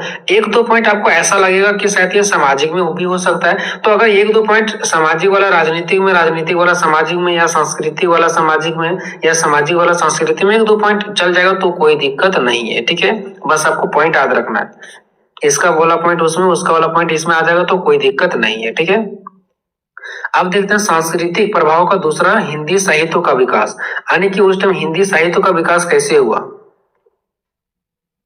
यानी हिंदी साहित्य पर उसका प्रभाव क्या पड़ा। तो भारतेंदु युग, यानी कि भारतेंदु कालीन का बात चल रहा है। ठीक है, भारतेंदु कालीन हिंदी साहित्य के विकास के लिए महत्वपूर्ण युग था, यानी कि हिंदी साहित्य के लिए उस टाइम सबसे ज्यादा विकास किसका हुआ, हिंदी साहित्य का। ठीक है, और इसके लिए इसको सबसे ज्यादा इंपॉर्टेंट माना गया है। हिंदी भाषा को साहित्य के रूप से प्रतिष्ठित करने और जनभाषा के रूप में इसे मान्यता दिलाने के लिए भारतेंदु और उनके सहयोगी ने महत्वपूर्ण योगदान दिया। देखो, जो हिंदी भाषा है ना, इसको मान्यता दिलाने के लिए भारतेंदु ने इसकी और इसके जो सहपाठी थे, इन्होंने बहुत ही ज्यादा क्या किया, महत्वपूर्ण भूमिका निभाया, है ना। हिंदी को राजभाषा घोषित करने के लिए भारतेंदु जी सहित इसके और भी जो सहपाठी लोग थे ना, उन्होंने बहुत ही ज्यादा महत्वपूर्ण योगदान दिए। तो कहीं ना कहीं इन लोगों का भी योगदान रहा है, जिसकी वजह से आज भारत का राष्ट्रभाषा क्या है, हमारा हिंदी है। उनके नाटकों, उनके काव्य में सांस्कृतिक जागरूकता और समाज सुधार के मुद्दों को प्रमुखता से उठाया गया। देखिए, जो उनके नाटक थे, उनके काव्य थे, ठीक है, वो सभी में सांस्कृतिक जागरूकता, संस्कृति से रिलेटेड, ठीक है, जागरूकता उठाया गया कि हमारा रीति रिवाज क्या है, हमारा संस्कृति क्या है, सभी लोग जानो अपने संस्कृति के बारे में, रीति रिवाज के बारे में, और समाज में कैसा सुधार किया जाए, ये सब चीजों का भी मुद्दा उठाए। किसमें, वो जहाँ पे वो नाटक करते थे, कौन, भारतेंदु जी, कविता लिखते थे, ये सब चीजों में समाज और संस्कृति, रीति रिवाज, यही सब चीजों के बारे में क्या करते थे, वो बताते थे और लोगों को जगाने का काम करते थे। नेक्स्ट देखते हैं संस्कृति के रूप में पश्चिमी कला और संस्कृति का प्रभाव, यानी पश्चिमी मतलब दूसरे देशों का जो कला है और संस्कृति है, उसका प्रभाव किस प्रकार से पड़ा। तो भारतेंदु युग जो था, उस समाज में अंग्रेजी और पश्चिमी साहित्य, संगीत और रंगमंच का प्रभाव स्पष्ट रूप से दिखाई देता था। उस टाइम क्या था, दूसरे देशों का संगीत, रंगमंच, ठीक है, यानी दूसरे देशों का रीति रिवाज हम यहाँ पे देखने को मिलता था। नेक्स्ट है धार्मिक और सांस्कृतिक चेतना। इस युग में धार्मिक और सांस्कृतिक का पुनरुत्थान का भी प्रयास किया गया। देखिए उस टाइम क्या हुआ था, धार्मिक और सांस्कृतिक का पुनरुत्थान का भी प्रयास किया गया, ठीक है। यानी जो हमारा धार्मिक और सांस्कृतिक रीति रिवाज जो हमारे धीरे धीरे बिगड़ रहे थे उसको लाइन पर लाने का प्रयास किया गया, उसको पुनः फिर से स्थापित करने का प्रयास किया गया। ये हो गया। देखते हैं आर्थिक परिवेश। आर्थिक परिवेश का मतलब होगी दोस्तों पैसों से रिलेटेड, कि लोगों का जीवन यापन के लिए क्या उस टाइम धंधा होता था, लोगों के साथ कैसे गलत व्यवहार किया जाता था, मजदूरों के साथ क्या होता था, ठीक है। तो देखिए भारतेंदु काल में भारतीय समाज आर्थिक दृष्टि से कठिनाइयों का सामना कर रहा था। उस टाइम आर्थिक दृष्टि से भारत बहुत गिरा हुआ था। औपनिवेशिक मतलब वही अंग्रेज शासन लोग ने, है ना, भारतीय अर्थव्यवस्था को कमजोर किए थे, जिससे समाज में गरीबी और असमानता बढ़ी। और उन्हीं लोगों ने यहाँ पे क्या किए, भारतीय अर्थव्यवस्था को बहुत ही चौपट कर दिया, जिससे भारत के समाज में गरीबी बढ़ गया और असमानता बढ़ गया। अब देखते हैं आर्थिक परिवेश के रूप में पहला औपनिवेश शोषण, यानी जो अंग्रेज लोग आए थे वो हमारे यहाँ पे शोषण कर रहे थे लोगों के ऊपर, ठीक है, यानी ब्रिटिश लोग, वही अंग्रेज लोग, ठीक है। ब्रिटिश शासन के दौरान भारत की परंपराएं अर्थव्यवस्था को गंभीर नुकसान हुआ, उन लोगों की वजह से यहाँ बहुत ज्यादा नुकसान हुआ। अंग्रेजों ने भारत के कच्चे माल का बड़े पैमाने पर शोषण किया, यानी वो लोग कच्चे माल को यहाँ से ले जाते थे और लोगों के साथ शोषण करते थे। जहाँ 10 रुपये का होता था वहाँ 5 रुपये में ही खरीद के ले जाते थे, ठीक है। इसके बदले तैयार माल का आयात किया जाता था, और दूसरे जो अपने देश था ना वहां से वो लोग माल को तैयार कर लेते थे और उस चीज को फिर से भारत में लाते थे और यहाँ पे बेचते थे उच्च कीमत पे, ठीक है। इस आर्थिक शोषण ने भारतीय शिल्प और उद्योगों को बर्बाद कर दिया। जो भारत के लोग शिल्प की खेती और उद्योगों जो यहाँ पे चल रहा था वो उसको बर्बाद कर दिया। इसके परिणाम स्वरूप किसानों की स्थिति अत्यंत ही दयनीय हो गया, मतलब किसानों की स्थिति बहुत ही कमजोर हो गई। इन लोगों को खाने तक का पैसा नहीं होता था। अधिकांश जनता गरीबी और भुखमरी से जूझने लगे, ठीक है। तो पहला अंग्रेजों का शोषण हुआ, अंग्रेजों का प्रभाव यहाँ पे देखने को मिला। दूसरा कृषि और किसानों की स्थिति भी बदतर होने लगा, है ना। भारत की अर्थव्यवस्था मुख्य आधार कृषि था, है ना, लेकिन किसानों की स्थिति अत्यंत ही खराब थी। अंग्रेजों द्वारा लगान प्रणाली और उच्च करों ने किसानों को भारी आर्थिक संकट में डाल दिया। उस टाइम अंग्रेजों की वजह से किसानों की स्थिति बहुत ही खराब था। अंग्रेजों द्वारा जो लगान लगाया गया था ना, कि आप खेती कर रहे हैं आपको इतना रुपये देना पड़ेगा, कर लगाया गया था। कर मतलब था टैक्स लगाया गया था। इससे मजदूरों का आर्थिक संकट ही बहुत ही ज्यादा खराब होने लगा। किसानों का शोषण और भी बढ़ा दिया गया। इसके चलते किसान कर्ज के बोझ में तले दब गए, मतलब और भी कर्ज लेते गए और भी फंसते गए। उनकी आर्थिक स्थिति बदतर होती गई, मतलब वो बर्बाद होते गए। नेक्स्ट है व्यापार और उद्योग। अब व्यापार और उद्योग में क्या हुआ वो देखिए। भारतेंदु युग काल में भारतीय उद्योग और व्यापार पर अंग्रेजों का पूर्ण नियंत्रण था, मतलब भारत के हर एक चीजों पर अंग्रेजों का नियंत्रण होता था, ठीक है। भारत के वस्त्र उद्योग, कपड़ा वाला जो उद्योग था, कुटीर उद्योग था और अन्य भी जितने भी सारे छोटे छोटे उद्योग थे धीरे धीरे समाप्त होते गए। अंग्रेजों ने अपने स्वार्थ के लिए भारतीय उद्योगों को हानि पहुंचाया, मतलब अंग्रेज अपने स्वार्थ के लिए, अपने आलसीपन के लिए भारत के लोगों को, भारत की संपत्ति को नुकसान पहुंचाते थे और वो अपने उद्योगों को बढ़ावा देते थे, और वो अपने उद्योग को बढ़ावा देते थे, है ना। इसका परिणाम यह हुआ कि भारतीय व्यापारियों और उद्योगपतियों को बुरा नुकसान हुआ और इससे भारत की अर्थव्यवस्था चौपट हो गया। तो ये बात कब का है दोस्तों, ये भारतेंदु युग का बात है, ठीक है। और उसी टाइम अंग्रेज लोग भी यहाँ पे आए थे, ठीक है। इसीलिए इस युग का नाम भारतेंदु युग रखा गया। और यहाँ पे भारतेंदु जी बहुत ही योगदान दे रहे हैं, अपने कविता के माध्यम से, नाटक के माध्यम से लोगों को जागरूक कर रहे हैं, ठीक है। तो जो नाटक और ये सब जो कविता ये किसके अंदर आता है, हिंदी साहित्य के अंदर आता है। तो उसी टाइम हिंदी साहित्य का विकास हुआ था, ठीक है। नेक्स्ट है आर्थिक असमानता, यानी लोगों के बीच असमानता होता था। आर्थिक मतलब पैसों से रिलेटेड असमानता। अगर एक मजदूर काम कर रहा था, किसी को 10 रुपये मिल रहा था, किसी को 2 रुपये मिल रहा है ना। तो इस काल में आर्थिक असमानता अत्यधिक बढ़ गया था। एक और उच्च वर्ग और जमींदार अंग्रेजों साठ करके संपन्न होते गए, यानी कि जो उच्च वर्ग थे और जमींदार लोग थे, अंग्रेज जो लोग थे वो अपने अंडर में रखते थे किसको, जमींदार को और उच्च वर्ग को। और ये सबको बोलते थे कि जो निम्न वर्ग के लोग हैं, किसान वर्ग के लोग हैं, उससे जाकर के पैसा वसूल करो। तो अंग्रेज लोग तो ऑलरेडी पहले से ही तो बड़े ऑलरेडी थे ही थे, इसके साथ साथ जो उच्च वर्ग थे और वहां के जमींदार लोग थे वो और भी ज्यादा क्या हो गया, संपन्न हो गया, ठीक है। लेकिन इसके साथ साथ जो वहां के निम्न वर्ग के लोग थे, गरीब लोग थे, दूसरी ओर जो गरीब लोग थे, निम्न वर्ग के लोग थे, वो शोषण और गरीब का शिकार होते गए, मतलब धीरे धीरे गरीब बनते गए। अब देखते हैं लास्ट हमारे दोस्तों राजनीतिक परिवेश, राजनीति में किस प्रकार से प्रभाव पड़ा। तो भारतेंदु युगीन काल राजनीतिक दृष्टि से भी अत्यंत महत्वपूर्ण था। यह समय भारतीय समाज में ब्रिटिश शासन के प्रति असंतोष और राष्ट्रीय चेतना का उदय का था। यानी उस टाइम में जो किसका अंग्रेजों का शासन चल रहा था, जिससे भारत ही नहीं बल्कि भारत के पूरे लोग असंतोष में थे। राष्ट्रीय चेतना का उदय था, यानी राष्ट्रीय चेतना का उदय का समय था, उस टाइम भारत का आजादी का समय था, है ना। अब यहाँ पे देखिए, अब देखते हैं राजनीति के रूप में हमारा पहला औपनिवेशिक शासक और दमन, यानी कि अंग्रेज लोग किस प्रकार से शासन करते थे और दमन करते थे। तो ऐसा पॉइंट ऊपर में भी देखने को मिला है, इसलिए बोल रहे हैं कि पॉइंट मिलता जुलता आपको लगेगा, तो घबराना नहीं है। बस सामाजिक में आपको 2-3 पॉइंट दे देना है, सांस्कृतिक में 2-3 पॉइंट दे देना जो सांस्कृतिक से रिलेटेड हो, आर्थिक में 2-3 पॉइंट दे देना जो आर्थिक से रिलेटेड हो, और राजनीतिक में 2-3 पॉइंट दे देना जो राजनीतिक से रिलेटेड हो, ठीक है। इस काल में ब्रिटिश शासन का भारतीय समाज पर गहरा प्रभाव पड़ा था, है ना। अंग्रेजों ने भारतीय राजनीतिक ढांचे को कमजोर किया, यही सब पॉइंट है हमारा। भारतीय राष्ट्रीय चेतना का उदय, अब देखो, अब इतना लोग तो भारत के लोग सह लिए, अब नहीं सहेंगे। अब भारत के लोगों के अंदर चेतना होने लगा, चेतना जगने लगा, यानी उसके अंदर अच्छी अच्छी बातें आने लगा कि आओ अंग्रेज लोग मेरे साथ अब ऐसा कर रहे हैं, यानी कि इसका चेतना का विकास होने लगा।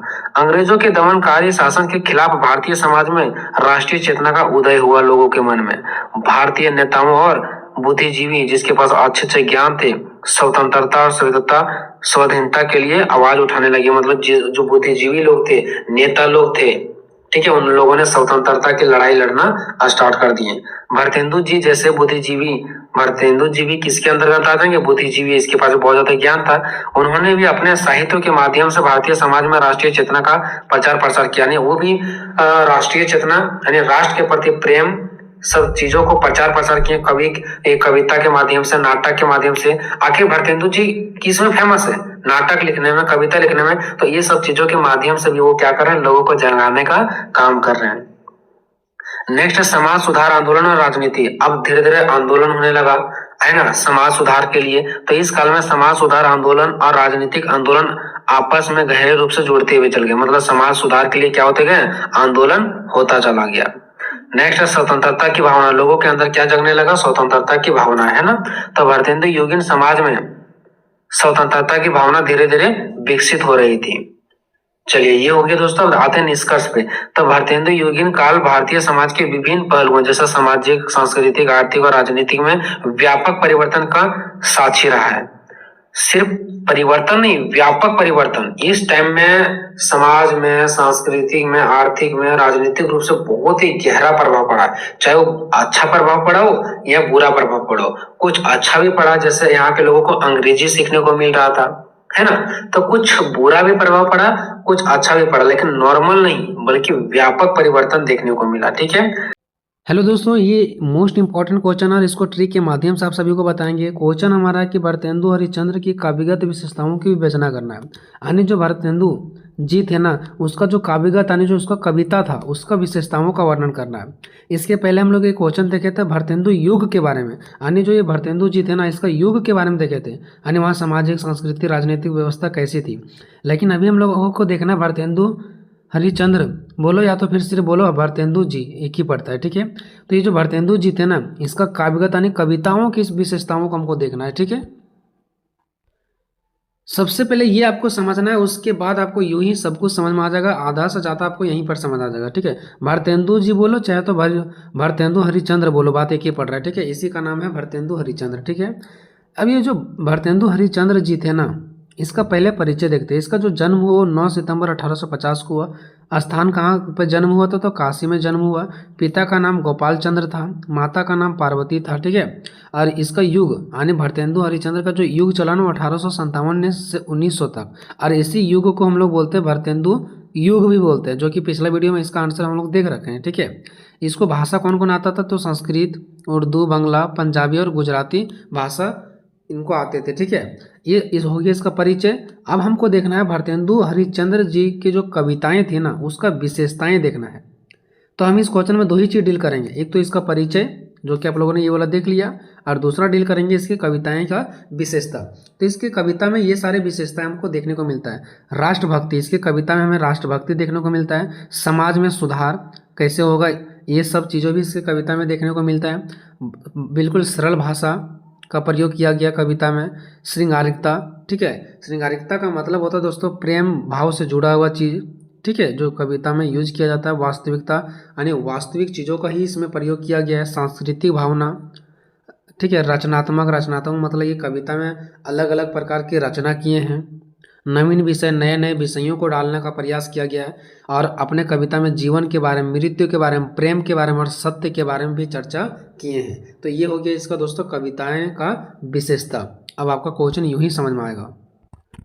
अब सबसे पहले इसका परिचय देखते हैं दोस्तों। तो भारतेंदु का जन्म 9 सितंबर 1850 ईस्वी को हुआ था। इसका जो जन्म था ना वो काशी में हुआ था, ठीक है। उनके पिता का नाम गोपाल चंद्र था एवं उसके माता का नाम पार्वती देवी था, ठीक है। जब यह छोटे थे, उसके माता एवं पिता की मृत्यु हो गई। उसके बाद वह उचित है शिक्षा प्राप्त नहीं कर सका। उसके बाद वह उचित शिक्षा, ठीक है, ये यहाँ पे है कट होगा। उसके बाद वह उचित शिक्षा प्राप्त नहीं कर सका, ठीक है। जब इसका माता पिता का डेथ हो गया उसके बाद यह अच्छा शिक्षा प्राप्त नहीं कर पाए, ठीक है।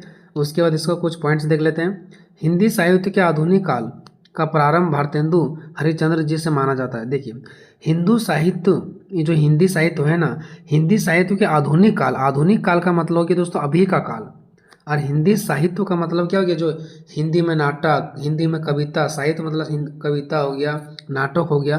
तो जो हिंदी में नाटक, कविता, ये सब चीज़ों का आधुनिक काल है ना, उसको माना जाता है किसको, हरिश्चंद्र जी को। यानी अभी के जो काल है, यानी अभी के समय में जो हिंदी का जो नाटक है, कविता है, वो किसको माना जाता है, भारतेंदु जी को माना। यानी कि लोगों का कहना है कि जो आधुनिक काल का प्रारंभ हुआ, यानी कि आधुनिक मतलब कि अभी के समय, वो जो आधुनिक काल का प्रारंभ हुआ वो भारतेंदु जी के कारण ही हो पाया, ठीक है। यानी जो हिंदी साहित्य अभी के समय में जो हमको देखने को मिलता है वर्तमान समय में, वो भारतेंदु जी के द्वारा ही पॉसिबल था, ठीक है। नेक्स्ट है कि 1857 से 1900 तक के काल को भारतेंदु युग के नाम से जाना जाता, जो कि मैंने देख लिया था, ठीक है। और इसमें ये बहुत ज़्यादा चढ़ बढ़ करके हिस्सा लिए थे 1857 से 1900 के बीच में, ठीक है। उस टाइम अंग्रेजों से भी लड़ाई लड़ना था हम लोगों को, तो अंग्रेजों से भी ये लड़ाई लड़े थे। अपने कविता के माध्यम से लोगों को जागृत करते थे कि हम लोगों को एकता बनाना होगा, अंग्रेजों को हटाना पड़ेगा, समाज में जो बुराई फैला हुआ है उसको अच्छा करना पड़ेगा, महिलाओं को जो अधिकार प्राप्त नहीं उसको अधिकार देना पड़ेगा। ये सब चीज़ों का चर्चा कर रहे थे अपने नाटक में, कविता में, ठीक है। भारतेंदु हरिश्चंद्र की एक महान कवि, सफल नाटककार और कुशल लेखक के रूप में भी हिंदी साहित्य में उपस्थित है। मतलब भारतेंदु हरिश्चंद्र जो है ना वो एक महान कवि भी थे, सफल नाटककार भी थे और कुशल लेखक भी थे वो, ठीक है। कवि भी थे, नाटककार भी थे और लेखक भी थे वो। भारतेंदु ने कई भारतीय भाषाओं को सीखा था, ठीक है। जो भारतेंदु जी थे, भारतेंदु हरिश्चंद्र थे, वो बहुत सारे भाषाओं को सीखे थे, जैसा संस्कृत हो गया, पंजाबी हो गया, मराठी हो गया, उर्दू हो गया, बांग्ला हो गया और गुजराती हो गया, ठीक है। चलिए अब हम लोग आते हैं दोस्तों भारतेंदु हरिश्चंद्र की काव्यगत विशेषताओं पर, ठीक है। काव्यगत मतलब हो गया उसका कविता का विशेषता, ठीक है।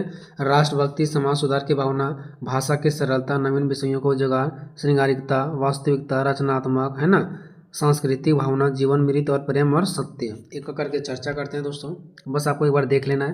पहले देखते हैं राष्ट्रभक्ति। तो भारतेंदु हरिश्चंद्र को कविता ने राष्ट्रभक्ति की भावना प्रमुख रूप से दिखाई देती है। मतलब जो भारतेंदु हरिश्चंद्र की कविता है ना उसमें राष्ट्रभक्ति की भावना बहुत ही अच्छे रूप से दिखाई देता है। उन्होंने अंग्रेजी शासन के प्रति विरोध और भारतीय संस्कृति के प्रति गहरे प्रेम का प्रदर्शन अपनी कविता में किया है। मतलब जो भारतेंदु जी थे ना उन्होंने अंग्रेजों का विरोध किया और भारत के जो संस्कृति, भारत के जो रीति रिवाज है ना इसके प्रति बहुत ही प्रेम किया और इस चीज़ों को अपने कविता में उसने लिखा। उनकी कविताएं भारतीय जनमानस को जागरूक करने और देश प्रेम की भावना को बढ़ाने के उद्देश्य से लिखी गई थी। यानी जो कविता लिखे थे ना वो कविता इस प्रकार से लिखे थे ताकि वो भारत के लोगों के लिए हो, भारत के लोगों की जागरूकता फैलाया जाए और देश प्रेम की भावना हो, ठीक है। इसी चीज़ों को देख करके अपने कविता में लिखने का प्रयास किए थे। उदाहरण देखिए, उदाहरण के तौर पर उनको कविता भारत दुर्दशा में उन्होंने भारत को दयनीय स्थिति का वर्णन किया है। देखिए दोस्तों एक कविता इन्होंने लिखा है जिसमें से भारत की दुर्दशा के बारे में वो लिख रहे थे। तो भारत की दुर्दशा में ये नहीं लिखे कि भारत का दयनीय स्थिति अच्छा है, बल्कि भारत की दयनीय स्थिति बहुत ही खराब है ना। भारत बिल्कुल दयनीय चरण पर पहुंच चुका है। ये सब चीज़ों के बारे में उन्होंने लिखा। अंग्रेजी शासन को आलोचना करते हुए, अंग्रेजी शासन को आलोचना मतलब क्या किया, उसका बुराई करते हुए भारत के उत्थान का आह्वान किया और भारत को आगे दिखाने का काम किया और अंग्रेजों को नीचा दिखाने का काम किए। और ऐसा ये उन्होंने अपने कविता में लिखे थे। ठीक है, नेक्स्ट है समाज सुधार की भावना। ये अपने कविता में समाज से सुधार से रिलेटेड भी क्या किए थे, लिखे थे। उनको जो कविता था ना, उनको कविता में समाज सुधार की भी महत्वपूर्ण स्थान है। यानी जो उनका था ना भारतेंदु जी का, वो कविता में समाज सुधार से रिगार्डिंग भी महत्वपूर्ण स्थान माना जाता है, क्योंकि वो महत्वपूर्ण चीज़ लिखे थे, विषय को लिखे थे, लोगों को जागरूक कर रहे थे। उन्होंने समाज में फैले हुए अंधविश्वास, जो समाज में अंधविश्वास फैला हुआ था, भ्रष्टाचार फैला हुआ था, आज शिक्षा, जो लोगों को शिक्षा नहीं मिल रहा था, ये सब मुद्दों पर, ये सब समस्याओं को अपनी रचनाओं में उजागर किया। रचनाओं मतलब जो अपने कविता को लिख रहे थे। समाज को जागरूक करने का प्रयास किया, समाज को जगाने का प्रयास किया उन्होंने। ठीक है, भाषा की सरलता, इसके कविता में भाषा बिल्कुल सिंपल भाषा में लिखा गया है। भारतेंदु हरिश्चंद्र ने हिंदी भाषा को एक सजीव और सरल रूप में प्रस्तुत किया। यानी हिंदी भाषा को इन्होंने सजीव भाषा माना, सरल भाषा माना, जो आम जनता के लिए बहुत ही साधारण होती है, ताकि आम जनता क्या हो सके, समझ सके। भारतेंदु ने अपनी कविता में साधारण और बोधगम्य भाषा का प्रयोग किया, मतलब वो सिंपल भाषा का प्रयोग किया, जिससे उनकी कविताएं जनमानस, ठीक है, जन सामान्य तक पहुंचा और लोकप्रिय हुआ। देखिए इजी लैंग्वेज था, आसान भाषा था, इसलिए सभी लोगों तक पहुंचा, जन सामान्य लोग तक पहुंचा। जो सामान्य तबके के लोग थे, जो ज़्यादा पढ़े लिखे नहीं थे, वहां तक भी पहुंचा और लोकप्रिय होने लगा, क्योंकि सभी लोग पढ़ते थे और उसको समझ में आता था, क्योंकि सिंपल भाषा था। नेक्स्ट है नवीन विषयों का उजागर। यानी समाज के जो जो नया विषय आता था ना, वो सभी को वो उजागर करते थे अपनी कविता में, है ना। तो भारतेंदु हरिश्चंद्र ने अपनी कविता में उन विषयों को उठाया जो हिंदी साहित्य में पहले नहीं देखे गए थे। मतलब जो पहले नहीं देखा गया था, उन सभी नए नए विषयों को सामने ला करके रखा, ताकि लोग उसको पढ़ेंगे और उससे वो क्या होंगे, जागरूक होंगे। उनकी कविता में राजनीतिक से रिलेटेड, सामाजिक से रिलेटेड, आर्थिक से रिलेटेड, धार्मिक से रिलेटेड, सांस्कृतिक से रिलेटेड, इन जितने सारे चीज़ों में जो समस्याएं होता था ना, उसका विवेचना भी किया गया। उन्होंने ब्रिटिश शासन यानी अंग्रेजों की आलोचना की है और सामाजिक बुराइयों का उजागर किया। और समाज की बुराइयों क्या क्या उजागर किया। थोड़ा सा यहाँ पे देखिए दोस्तों, एक पॉइंट यहाँ मिस्टेक हो गया, यहाँ पे किए लिखा गया, ठीक है, यहाँ आलोचना की, ठीक है, यानी कि यहाँ पे किए होगा ऐसे, ठीक है, ऐसे होगा, ठीक है, मिस्टेक हो जाता है थोड़ा बहुत, ठीक है। उसके बाद नेक्स्ट देखिए श्रृंगारिकता।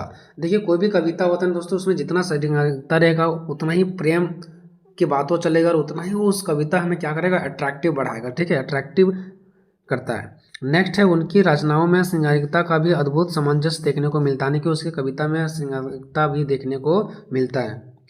उन्होंने प्रेम और मानव भावनाओं को अत्यंत सुंदरता और अच्छे रूप से व्यक्त किया, यानी कि उसमें क्या किया, प्रेम और मानव के भावनाओं को बहुत ही सुंदर तरीका से और अच्छे रूप में व्यक्त किया। उनके काव्य यानी कविता में नारी के सौंदर्य का वर्णन किया गया, लड़कियों का यानी जिसको बोलते हैं, ठीक है, नारी। इसकी कविता को जो भी पाठक पढ़ते थे वह भावुक हो जाते थे, भावनाओं में डूब जाते थे, पढ़ के बिल्कुल भावुक हो जाते थे, ठीक है। नेक्स्ट है आपका वास्तविकता, यानी जो समाज में जिस प्रकार से वहाँ पे होता था वैसा ही वो अपने कविता में भी लिखते थे, जिससे लोग उस टाइम जो चीज़ों के बारे में जानना चाहते थे ना, वो चीज़ उनको मिल जाता था, ठीक है। भारतेंदु हरिश्चंद्र की कविताएं उस समय समाज की समस्याएं पर आधारित थी, जो समाज में समस्या होती थी उसी चीज़ों को उजागर करते थे। वह जिस प्रकार समाज में देखते थे उसी प्रकार कविता में लिखते थे। इससे लोगों के अंदर उस कविता के प्रति रुचि भी बढ़ने लगा, ठीक है, रुचि बढ़ा। नेक्स्ट रचनात्मक। देखिए भारतेंदु हरिश्चंद्र की कविताएं रचनात्मक है, मतलब लिखा है, ऐसा रचनात्मक मतलब क्या होता है, लिखा हुआ। उन्होंने कविता में छंद, शैली, भाषा, अलंकार आदि का सुंदर सुंदर प्रयोग किया उन्होंने, ठीक है। नेक्स्ट है सांस्कृतिक भावना। देखिए भारतेंदु हरिश्चंद्र की कविता में भारतीय संस्कृति का वर्णन है। उन्होंने भारतीय संस्कृति, धर्म और परंपराओं का उजागर किया। भारत की संस्कृति क्या, धर्म, परंपरा, ये सब चीज़ों को कविता के माध्यम से उजागर किए, है ना। नेक्स्ट है जीवन, मृत्यु, प्रेम और सत्य। भारतेंदु हरिश्चंद्र की कविता में आत्म प्रकट भी देखने को मिलता है। आत्म प्रकट मतलब होता है दोस्तों अपने बारे में, आत्मा के बारे में, ठीक है। उन्होंने जीवन के बारे में, मृत्यु के बारे में, प्रेम के बारे में और सत्य के प्रश्नों को अपनी कविता में अभिव्यक्त किया कि जीवन क्या है, मृत्यु क्या है, प्रेम क्या है, सत्य क्या है। ये सब चीज़ों से जितना क्वेश्चन बनता है ना, जितना प्रकार का प्रश्न होता है ना, वो सब चीज़ों को अपने कविता में इन्होंने लिखने का प्रयास किया है। अब निष्कर्ष देखते हैं दोस्तों, भारतेंदु जी की कविताएं आज भी प्रासंगिक है, मतलब आज भी वैसा ही है जैसे पहले थे, ठीक है। और हिंदी साहित्य में उनके योगदान का महत्वपूर्ण रहा, और हिंदी साहित्य में उसका योगदान बहुत ही महत्वपूर्ण रहा है। उनकी रचनाएं, जो उन्होंने रचना किया है, कविता जो लिखी है, ठीक है, उसके द्वारा जो कविता लिखा गया है वो समाज और साहित्य को दोनों को क्रांति लाने वाली रही है। समाज में भी और साहित्य मतलब नाटक, कविता, निबंध, ये सब दोनों में, ठीक है, क्रांति लाया गया है, जो हमें एक नई प्रेरणा और दिशा प्रदान करता है। और इसकी कविताएं से हमें एक नई प्रेरणा और नया दिशा मिलता है, ठीक है। तो प्रताप नारायण मिश्र की काव्यगत विशेषताओं की विवेचना करें, ठीक है। ये प्रताप नारायण ये भी एक कवि ही थे, ठीक है, और इसका काव्यगत यानी इसका जो कविताएं थे ना उसके विशेषताओं के बारे में लिखना था। इसके पहले वाला पढ़े होंगे भारतेंदु जी के बारे में, तो जैसे ही भारतेंदु जी के बारे में था वैसे ही प्रताप नारायण जी की भी कविताएं थे, ठीक है, वो भी समाज सुधारक के लिए था, ठीक है, भारतेंदु जी का कविताएं। तो इनका भी, प्रताप नारायण मिश्र का भी जो कविता था वो समाज सुधार से रिलेटेड ही था। लेकिन बस ये फर्क ये है कि जो भारतेंदु जी थे ना वो एक टीचर थे, तो प्रताप नारायण एक स्टूडेंट थे, समझ गए ना। यानी सबसे बड़ा दर्जा जो मिला हुआ किसको मिला हुआ, भारतेंदु जी को, ठीक है। और भारतेंदु जी के अंदर ही यानी उसी के अंडर में, उसी के नीचे प्रताप नारायण थे, और ये भी क्या किए, समाज में उस टाइम बढ़ चढ़ करके हिस्सा लिए, ठीक है। लेकिन सबसे आगे भारतेंदु जी, उसके बाद प्रताप नारायण, ठीक है। बाकी दोनों की कहानी लगभग सेम है, बस वो एक मालिक के जैसा और ये उसके एक नीचे, जैसे नौकर होता है ना, नौकर तो यूज नहीं कर सकता, मतलब उसके नीचे की जैसा, ठीक है। चलिए सबसे पहले हम लोग देखते हैं दोस्तों इसका जीवन परिचय, ठीक है। तो प्रताप नारायण मिश्र हिंदी साहित्य के प्रसिद्ध साहित्यकार थे, जैसे भारतेंदु जी थे वैसे ये भी प्रसिद्ध साहित्यकार थे, ठीक है। इसका जन्म 1856 ईस्वी में उत्तर प्रदेश के उन्नाव जिले में एक गांव में हुआ था, ठीक है। 1856 में हुआ, उत्तर प्रदेश में हुआ, उन्नाव जिले में हुआ, और उन्नाव जिले के एक छोटा सा गाँव में हुआ। वह भारतेंदु युग के प्रमुख साहित्यकार थे। और ये कहाँ के साहित्यकार थे, यानी जो हिंदी कविता नाटक ये सब लिखते थे वो किस युग का, तो भारतेंदु युग का ही था। क्यों, क्योंकि भारतेंदु युग के अंडर में ही ये काम करते थे, उसी से इसको ज्ञान वगैरह बुद्धि मिला, कैसे क्या करना नहीं करना है, उसी से इनका ज्ञान की प्राप्ति भी होता है। के पिता संकटा प्रसाद एक प्रसिद्ध ज्योतिषी थे। इसके जो पिता थे जिसका नाम था संकटा प्रसाद, वो एक प्रसिद्ध ज्योतिषी थे, ठीक है। और वो अपने पुत्र को भी ज्योतिषी बनाना चाहते थे, किंतु इसको ज्योतिषी की शिक्षा रुचिकार नहीं लगा। ये जो प्रताप नारायण है ना, इसका पिता क्या थे, ज्योतिषी थे, और वो ज्योतिषी थे ना, तो वो अपने बेटा को भी यानी प्रताप नारायण को भी ज्योतिषी ही बनाना चाहते थे, ठीक है। लेकिन इनको ज्योतिषी में किसी भी तरीका से मन नहीं लगता था, ठीक है। उनके पिता अंग्रेजी, उसके बाद देखिए जब उसको मन नहीं लगा तो उसके पिता अंग्रेजी पढ़ने के लिए स्कूल भेजा, किंतु वहां भी इसका मन नहीं लगा। लाचार होकर के उनके पिताजी ने उनकी शिक्षा का प्रबंध घर पर ही किया।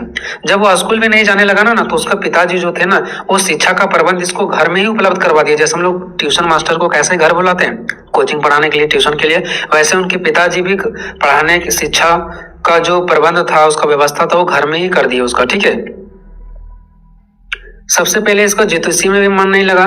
जब ज्योतिषी में भी मन नहीं लगा ना तो उसके पिताजी उसको अंग्रेजी पढ़ने के लिए भेजे, वहां भी उसको मन नहीं लगा, तो उसको घर में ही व्यवस्था करवाया गया, लेकिन उसको घर में भी मन नहीं लगने लगा। उसके बाद आगे देखिए, इन्होंने मन लगाकर किसी भी भाषा का अध्ययन नहीं किया, कोई भी भाषा का अध्ययन मन लगाकर के नहीं किया, फिर भी इन्हें हिंदी, उर्दू, फारसी, ठीक है, यहाँ पे कॉमा दे देना आप लोगों को, फिर भी हिंदी, उर्दू, फारसी और संस्कृत और बंगाल की अच्छा ज्ञान हो गया। इसको संस्कृत का और बंगाल का भाषा का अच्छा ज्ञान हो गया, ठीक है। उसके बाद आगे देखिए, इसी बीच यह भारतेंदु जी के संपर्क में आए। उसी के बीच में जो ये जो तेज प्रताप जी थे, ठीक है, प्रताप नारायण जी जो थे, वो प्रताप नारायण जी किसके भेंट में आ गए, भारतेंदु जी के संपर्क में आ गए और उनका आशीर्वाद तथा प्रोत्साहन पाकर हिंदी गद्य की रचना करने लगे। अभी मैंने आपको बताया कि जो ये प्रताप नारायण जी थे, कौन, ये जो प्रताप नारायण जी थे, उन्होंने किसी भी चीज में इसको मन नहीं लगा, लेकिन धीरे धीरे इसका संपर्क हो गया किससे, भारतेंदु जी से, और उसी से ये ज्ञान प्राप्त किया, आशीर्वाद लिए, प्रोत्साहन मिला और हिंदी गद्य की रचना करने लगे। देखिए बात था 1892 के अंत में यह गंभीर रूप से बीमार हो गए और लगातार 1.5 वर्ष तक ये बीमार रहते ही रहे और अंत में इसका निधन हो गया। इस प्रकार से हम लोगों ने देखा दोस्तों प्रताप नारायण जी का एक जीवन परिचय। अब देखते हैं प्रताप नारायण मिश्र का काव्यगत विशेषता, कि प्रताप नारायण जी के द्वारा जो कविता का विशेषताएं दिया गया था, ठीक है, प्रताप नारायण मिश्र के द्वारा जो कविता का विशेषता था, जो इन्होंने कविता लिखे थे उस कविता में क्या लिखे थे, ठीक है।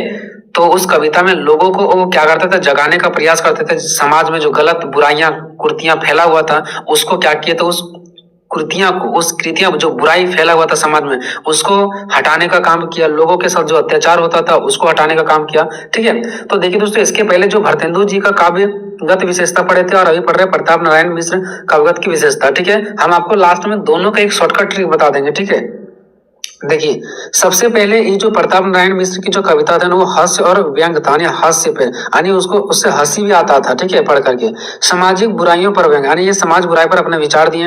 हंस के माध्यम से समाज सुधार, यानी हंसते हंसते ये समाज में सुधार लाते थे। उसका कविता को पढ़ोगे ना तो हंसते हंसते जैसा लगेगा, यानी कि मतलब हंसी टाइप से उसका कविता था और उसी हंसी टाइप से कविता से उसने समाज में सुधार लाने का प्रयास किया। भाषा की सरलता, भाषा बिल्कुल सिंपल था, लोग भाषा का प्रयोग करते थे जैसा भाषा में वहां के लोग जो भाषा को जानते थे बोलते थे वैसा ही भाषा में कविता भी लिखते थे। शब्दों का सहज अच्छे रूप से शब्दों को सजाया गया था। सामाजिक सुधारवाद, समाज में सुधारवाद किया गया। अंधविश्वास और कुरीतियों पर आवाज, जो अंधविश्वास समाज में फैला हुआ था उस पर आवाज उठाए। नारी सशक्तिकरण और शिक्षा, नारी में जो उस टाइम नारी के व्यवहारों के साथ गलत किया जाता था, नारी को पढ़ने का अधिकार नहीं होता था, नारी को कमजोर समझा जाता था, उस टाइम ये उसके ऊपर आकर के आवाज उठाने का प्रयास किए। समाज की जितने सारे समस्या उसको सजीव चित्रण किए, है ना, यानी कि एक्चुअल में वास्तविकता में जाकर के उसका बताने का प्रयास किया और समाज में क्या बुराइयां हैं उसका सॉल्यूशन क्या है, उस सब चीजों पर भी ये उन्होंने अपने कविता में लिखने का प्रयास किए हैं। अब एक करके पॉइंट आता है दोस्तों, हंस और व्यंग। देखिए प्रताप नारायण मिश्र का काव्य हंस और व्यंग के लिए विशेष रूप से प्रसिद्ध है। मतलब इनका जो कविता है वो हास्य पर आधारित है, मतलब हंसी पर। ठीक है, उन्होंने समाज में फैली कुरीतियों, भ्रष्टाचार, अंधविश्वास पर तीखा व्यंग किया है, यानी विचार किया है। ठीक है, लेकिन उनका व्यंग हमेशा हास्य के माध्यम से प्रस्तुत किया गया, यानी कि हस्ती के माध्यम से ही किया गया है। मिश्र जी के हास्य, मिश्र मतलब वही हो गया प्रताप नारायण। ठीक है, हास्य व्यंग के सामाजिक समस्या और व्यक्तिगत कमजोरियों को उजागर किया, मतलब हंसते हंसते, यानी कि हास्य कविता के माध्यम से ही समाज में जितने सारे कमजोरियां था उसको उजागर। कभी कटु नहीं होते थे, यानी कि कभी कटु वचन का वर्ड यूज नहीं करते थे, कभी वो गलत नहीं होते थे, पर भी मजबूर कर देता था। यानी कि जो उसका हंस था, यानी जो उसका हंसी वाला कविता था वो विनम्रता और शालीनता से भरा हुआ था, जो पाठकों को न केवल हंसाता था बल्कि उन्हें सोचने पर भी मजबूर कर देता था। पढ़ते पढ़ते पाठक लोग, पढ़ने वाले लोग हंसते भी थे और सोचने पर भी मजबूर होते थे। जैसे कोई होता ना कि हंस रहा है तो मजाक ले रहा है, लेकिन मजाक नहीं लेते थे, लोग मजबूर भी हो जाते थे सोचने पर। सामाजिक बुराइयों पर भी, यानी सामाजिक की बुराइयों पर भी उसने अपना विचार दिया। मिश्र जी ने समाज में व्यापक बुराइयों और कमजोरियों पर व्यंग किया। उनकी कविताएं और लेख सामाजिक समस्याओं को उजागर करने और उनमें सुधार लाने का भी प्रयास किया गया। ठीक है, नेक्स्ट, हास्य के माध्यम से समाज सुधार, यानी हर हस्ती के माध्यम से वो कविताएं में अपने विचार देते थे और उसी के माध्यम से समाज में भी सुधार लाने का प्रयास करते थे। ठीक है, मिश्र जी का हास्य मात्र मनोरंजन तक सीमित नहीं था कि लोग सिर्फ हंसते थे, मनोरंजन करते थे। उन्होंने हास्य के माध्यम से समाज सुधार की दिशा में काम किया, है ना, समाज के सुधार के लिए क्या क्या काम किया। उनकी कविताएं लोगों उनकी कमियों के प्रति जागरूक करने का प्रयास किया। वो अपने कविता के माध्यम से लोगों को ये बताना चाहते थे कि समाज में क्या कमजोरी है, क्या कमी है, और लोगों को जागरूक करते थे। चौथा, भाषा की सरलता। प्रताप नारायण मिश्र की भाषा अत्यंत सरल और जनसाधारण के अनुकूल था, जनसाधारण मतलब जैसे लोग पढ़ सके। ठीक है, उन्होंने अपनी कविता में बोलचाल की भाषा का प्रयोग किए, यानी बोलचाल भाषा, जैसे वहां के लोग बोलते तो वैसा ही भाषा में उन्होंने क्या किया, कविता भी लिखने का प्रयास किया, जिससे उनकी कविताएं आम जनता तक पहुंचने में सफल रहा। उनकी भाषा की यह सरलता और सहजता उनकी कविताओं को व्यापक रूप से लोकप्रिय बना दिया, यानी वैसे उसे भाषा का प्रयोग किया ना, इतना सिंपल भाषा का ना कि लोकप्रिय हो गया। उसका जितने सारे कविताएं थे ना वो लोकप्रिय हो गया, लोग पढ़ने लगे, उसको पसंद करने लगे। लोग भाषा का प्रयोग, यानी जैसे वहां के लोग बोलते थे जिस भाषा को उसी भाषा को प्रयोग करते थे, है ना। प्रताप नारायण मिश्र ने अपनी रचनाओं में हिंदी की विभिन्न बोलियों का प्रयोग किया, यानी अलग अलग बोली का प्रयोग किया, जहां यानी वहां के जैसे जो भाषा का प्रयोग लोग करते थे वैसा ही भाषा का वो कविता में करते थे। उनकी कविता में अवधी, ब्रज और खड़ी बोली का प्रयोग मिलता था, क्योंकि उस टाइम यही सब भाषा का प्रयोग किया जाता था, जिससे उनकी कविता आम जनता के बीच अधिक प्रासंगिक बन गया। ठीक है, अधिक प्रासंगिक बन गया, यानी कि लोग पसंद करने लगे। शब्दों का साहस, शब्दों बहुत अच्छे रूप से वो चयन करते थे, वैसे वैसे शब्दों का चयन करते थे जो अटपटांग ना हो, हंसी टाइप का हो और समाज के प्रति गंभीरता भी हमारे अंदर उत्पन्न करे। मिश्र जी की काव्य भाषा में शब्दों का चयन अत्यंत ही स्वाभाविक और सजीव होता था, यानी स्वाभाविक तरीका से और सजीव, यानी कि आंसू निकल जाता। शब्दों का चयन अत्यंत ही स्वाभाविक और सजीव होता था, यानी स्वाभाविक तरीका से और सजीव, यानी कि जिंदा की जैसा लगता था उनका शब्द। जैसे कि कोई शब्द रहता था ना, तो जैसे वो शब्द को पढ़ करके हम लोग आंख से आंसू निकल जाता है, सोचने पर मजबूर हो जाते हैं, वैसा शब्द को जीवित सजीव शब्द बोलते हैं। ठीक है, जीवित शब्द। नेक्स्ट है सामाजिक सुधारवाद, समाज में भी सुधारने का प्रयास किए। तो प्रताप नारायण मिश्र की कविता में समाज सुधार की गहरी चेतना दिखाई देती है। वे समाज की बुराइयां जैसे अंधविश्वास, जो समाज में अंधविश्वास था, जातिवाद था, सामाजिक असमानता था, ये सब पर तीखा प्रहार करते थे, यानी कि उस पर आवाज उठाते थे। अंधविश्वास और कुर्तियां पर आवाज, जो अंधविश्वास फैला हुआ था और कुर्तियां था उस पर आवाज उठाया। ठीक है, तो प्रताप नारायण मिश्र ने अंधविश्वास और कुर्तियों के खिलाफ अपनी कविता के माध्यम से आवाज उठाए। नेक्स्ट, नारी सशक्तिकरण और शिक्षा। मिश्र जी ने अपनी कविता में नारी शिक्षा और सशक्तिकरण की आवश्यकता को भी रेखांकित किया है। ठीक है, रेखांकित किया है। वे मानते थे कि सामाजिक का जो विकास है वो तभी संभव है जब महिलाएं शिक्षित हो और उन्हें समान अधिकार प्राप्त होगा, तभी हमारा समाज आगे बढ़ेगा। नेक्स्ट है सामाजिक समस्याओं का सजीव चित्रण, यानी जैसे हमारे समाज में समस्या था वैसा ही वो चित्रण किया, ये नहीं कि बढ़ा चढ़ा करके या तो घटा करके। मिश्र जी ने समाज की समस्याओं जैसे गरीब, शोषण और अन्याय, ये सब चीजों को अपनी कविता का विषय बनाया और वही सब चीजों को छापते थे और लोगों तक पहुंचाने का काम करते थे, जिससे लोग जागरूक होते थे। अब हम आपको बताते हैं दोस्तों, एक भारतेंदु जी का काव्य विशेषता था और एक अभी आपको मिला प्रताप नारायण जी का। ठीक है, ये दोनों का आपको सेम लगता होगा। तो अगर मान लो दोनों में से किसी पर भी आ जाता है, तो अगर आप इसका वाला कुछ पॉइंट उसमें और उसका वाला कुछ पॉइंट इसमें भी दे देंगे ना, तो भी कोई दिक्कत नहीं। लगभग दोनों का सेम ही पॉइंट है, सेम ही समाज के लिए काम किए थे। जो प्रोसेस काम करने का उनका था वही प्रोसेस इनका भी है। ठीक है, तो आप सेम भी लिख सकते हैं, कोई दिक्कत नहीं होगा दोस्तों। हेलो दोस्तों, इस क्वेश्चन का आप लोगों को बेसब्री से इंतजार था। ठीक है, और वही क्वेश्चन मैंने आप लोगों के लिए लाया है। ठीक है, और इस क्वेश्चन को बिल्कुल मैं आपको ट्रिक के माध्यम से बताऊंगा, जिससे आपको बहुत अच्छे तरीके से समझ में आ जाए। और क्वेश्चन चाहे किसी भी प्रकार से दे दे, छायावाद के नामकरण पर प्रस्तुत करें, ठीक है, या तो इनके परिस्थितियों का वर्णन करें, या छायावाद की परिस्थितियों को लिखें, या छायावादी काव्य की विशेषताओं को लिखें। जहां भी क्वेश्चन आपको छायावाद से रिलेटेड आ जाएगा, आपको आंसर यही डालना है। दोस्तों, आपके लिए इतना मेहनत करते हैं, ठीक है, आपके लिए इतना मेहनत करते हैं। बस आप लोगों से बस एक रिक्वेस्ट है, वीडियो को शेयर कीजिए, लाइक कीजिए और सब्सक्राइब कीजिए। इससे ज़्यादा मैं आप लोगों को कुछ भी नहीं मांगता हूँ। ठीक है, देखिए दोस्तों, सबसे पहले इसका हम ट्रिक बताते हैं। देखिए दोस्तों, ये छायावादी है क्या? देखिए दोस्तों, जो हिंदी का साहित्य है, चाहे हिंदी में नाटक हो, कविताएं हो, जो भी कुछ हो, उसी को बोलते हैं हम लोग हिंदी साहित्य। हिंदी साहित्य को 4 कालों में बांटा गया। एक आदि काल, भक्ति काल, रीति काल, आधुनिक काल। ये सभी हिंदी साहित्य का काल है, जिसमें कविता का कुछ इसमें विकास हुआ, कुछ कविता का विकास इसमें हुआ, फिर हल्का सा इसमें विकास हुआ, फिर इसमें विकास हुआ। तो ये पता चल गया। तो हम लोग पढ़ रहे हैं हिंदी साहित्य के आधुनिक काल के बारे में। ठीक है, हिंदी साहित्य के आधुनिक काल के बारे में। अभी जो आधुनिक काल थे ना दोस्तों, इसमें अलग अलग युग आया, अलग अलग युग आया। अभी यहाँ पे व्यक्ति का बात नहीं चल रहा है। हिंदी साहित्य को 4 काल में बांटा गया, 1 2 3 4। फिर जो ये आधुनिक काल है, जो भी हम लोग पढ़ रहे हैं आधुनिक काल, इसको यहाँ पे बहुत सारे युग में बांटा गया, बहुत सारे युग में बांटा गया। एक था आपका भारतेंदु युग, द्विवेदी युग, छायावादी युग। ठीक है, ये हम आपको यहाँ पे नाम बताएं। ठीक है, तो आधुनिक काल में कितने युग आए, ये सब युग आपको देखने को मिलेगा। भारतेंदु युग जो 1850 से 1900 तक चला। फिर उसके बाद आया द्विवेदी युग जो 1900 से 1920 तक चला। उसके बाद छायावाद का युग आया जो 1920 से लेकर के 1936 तक चला। और हमें इसी के बारे में पढ़ना है। ये जो आपको छायावाद युग दिख रहा है ना, इसी के बारे में पढ़ना है। और जो छायावाद युग आया ना, इसका जो रचनात्मक थे वो किसको माना जाता है दोस्तों? तो मुकुटधर पांडे को माना जाता है। ठीक है, सोचिए इसका प्रोसेस क्या है ना। हिंदी साहित्य के आधुनिक काल के छायावादी के अंतर्गत मुकुट पांडे। ठीक है, तो इसी के बारे में पढ़ना है, छायावादी के बारे में पढ़ना, जिसका रचनात्मक कौन थे? मुकुटधर पांडे को माना जाता है। सबसे पहले भूमिका देखें दोस्तों, तो छायावाद का विकास द्विवेदी युग के बाद हुआ। अभी मैंने आपको बताया था ना, इसके पहले द्विवेदी युग था, उसके बाद आया छायावादी युग। ठीक है, आधुनिक हिंदी कविता के विकास में अभी हम लोग कौन सा युग पढ़ रहे हैं? आधुनिक युग का कविता ला पढ़ रहे हैं। ठीक है, तो आधुनिक हिंदी कविता के विकास में छायावाद सबसे महत्वपूर्ण है। छायावाद का समय सीमांकन जो रहा वो 1920 से 1936 तक रहा, जैसे कि मैंने आपको नीचे बताया, इस समय तक माना जाता है। छायावाद का नामकरण देने का श्रेय किसको है? मुकुटधर पांडे को जाता है। ठीक है, जो मैंने आपको चार्ट में भी बताया। छायावाद को आधुनिक साहित्य का स्वर्ण युग भी कहा जाता है।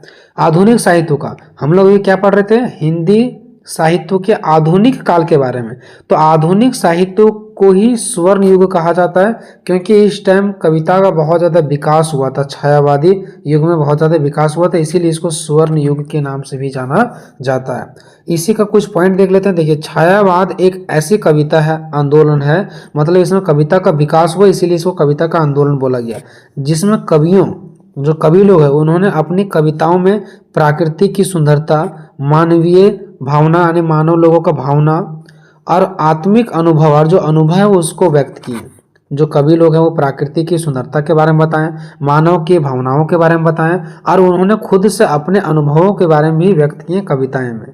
और इतना ज़्यादा उस टाइम कविता का विकास हुआ था, इसलिए इसका नाम छायावादी रख दिया गया। ठीक है। नेक्स्ट पॉइंट है कि इसमें कवियों ने प्रकृति की छायाओं और प्रतिबिंबों को रंगों के उपयोग करके अपनी कविताओं में एक नए तरह की सुंदरता और गहराई को प्रकट किया। देखिए, कवि लोग क्या करते थे, प्रकृति, देखो इसका नाम छायावादी क्यों पड़ा, प्रकृति के बारे में बताते थे। तो जैसे हम खड़ा रहते तो हमारा एक छाया कैसे बनता है, वैसे ही प्रकृति का छाया यहाँ पे दिखाते थे। ठीक है। प्रतिबिंब मतलब, प्रतिबिंब का मतलब ही होता है छाया ही। ठीक है।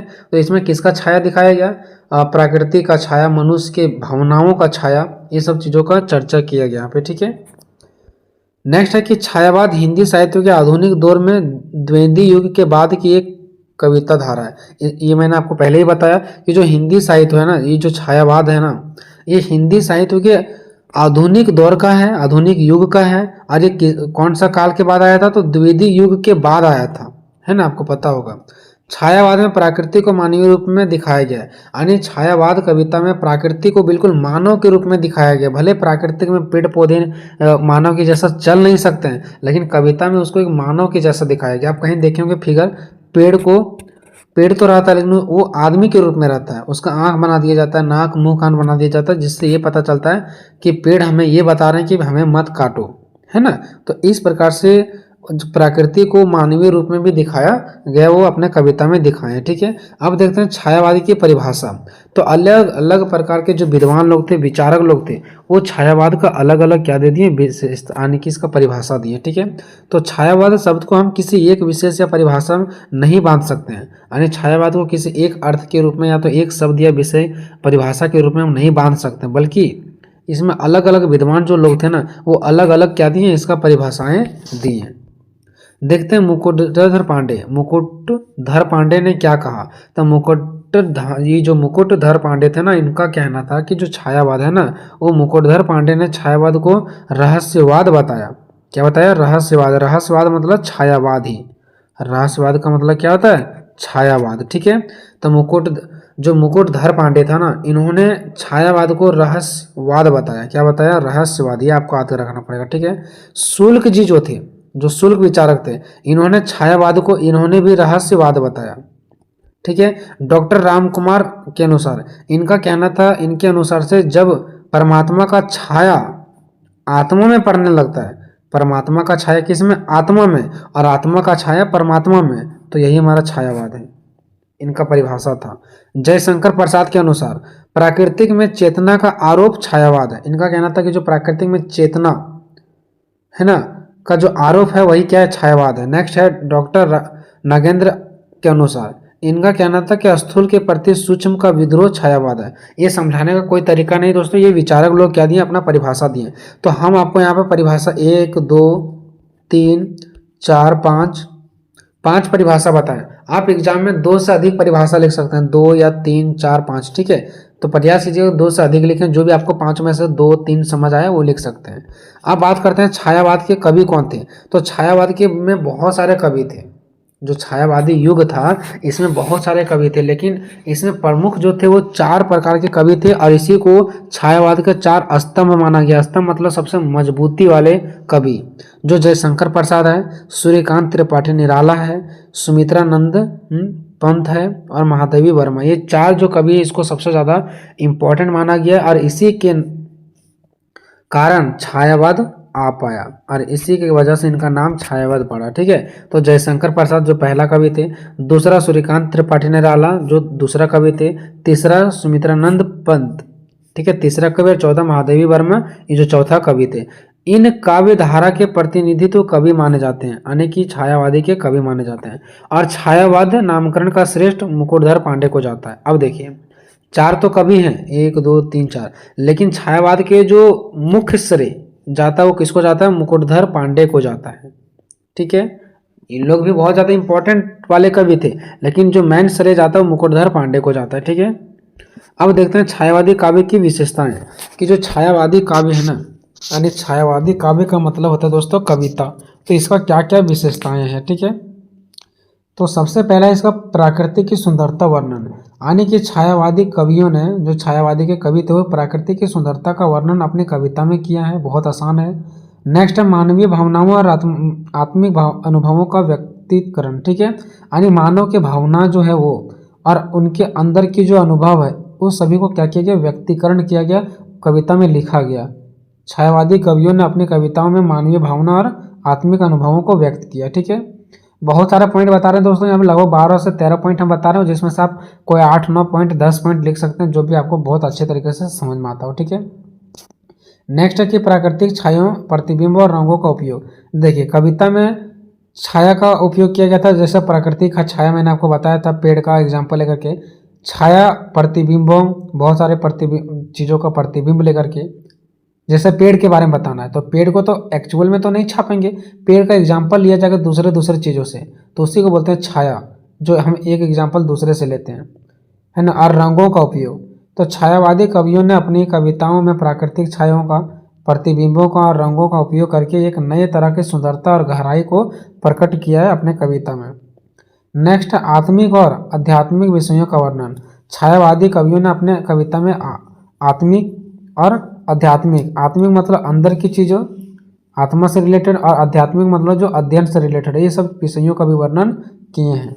नेक्स्ट है हमारा दोस्तों भाषा और शैली का नवीनतम, यानी भाषा और शैली का नया भाषा और शैली का प्रयोग किया गया। छायावादी कवियों ने अपनी कविता में भाषा और शैली की नवीनतम प्रयोग किया, मतलब नए प्रयोग किए। नेक्स्ट है व्यक्तिवाद और आत्म व्यक्ति का महत्व। छायावादी कवियों ने अपनी कविताओं में व्यक्तिवाद और आत्म व्यक्तित्व के महत्व को रेखांकित किया, कि एक व्यक्ति का महत्व क्या होता है, आत्म व्यक्ति का, जो खुद पे निर्भर हो, है ना। प्रेम और संदर्भ का चित्रण, इसमें प्रेम का एक सौंदर्य चित्रण किया गया। छायावादी कवियों ने अपनी कविता में प्रेम और सौंदर्य का चित्रण किया। नेक्स्ट है सामाजिक और राजनीतिक चेतना का भाव। छायावादी कवियों ने अपनी कविता में सामाजिक और राजनीतिक चेतना का भाव को भी दिखाया। नेक्स्ट है आत्मनिरीक्षण और आत्मविश्लेषण, यानी छायावादी कवियों ने अपनी कविता में आत्मनिरीक्षण और आत्मविश्लेषण का भी महत्व दिखाया, कि आत्मनिरीक्षण और आत्मविश्लेषण का क्या महत्व है। नेक्स्ट है कविता की भाषा और शैली में नवाचार।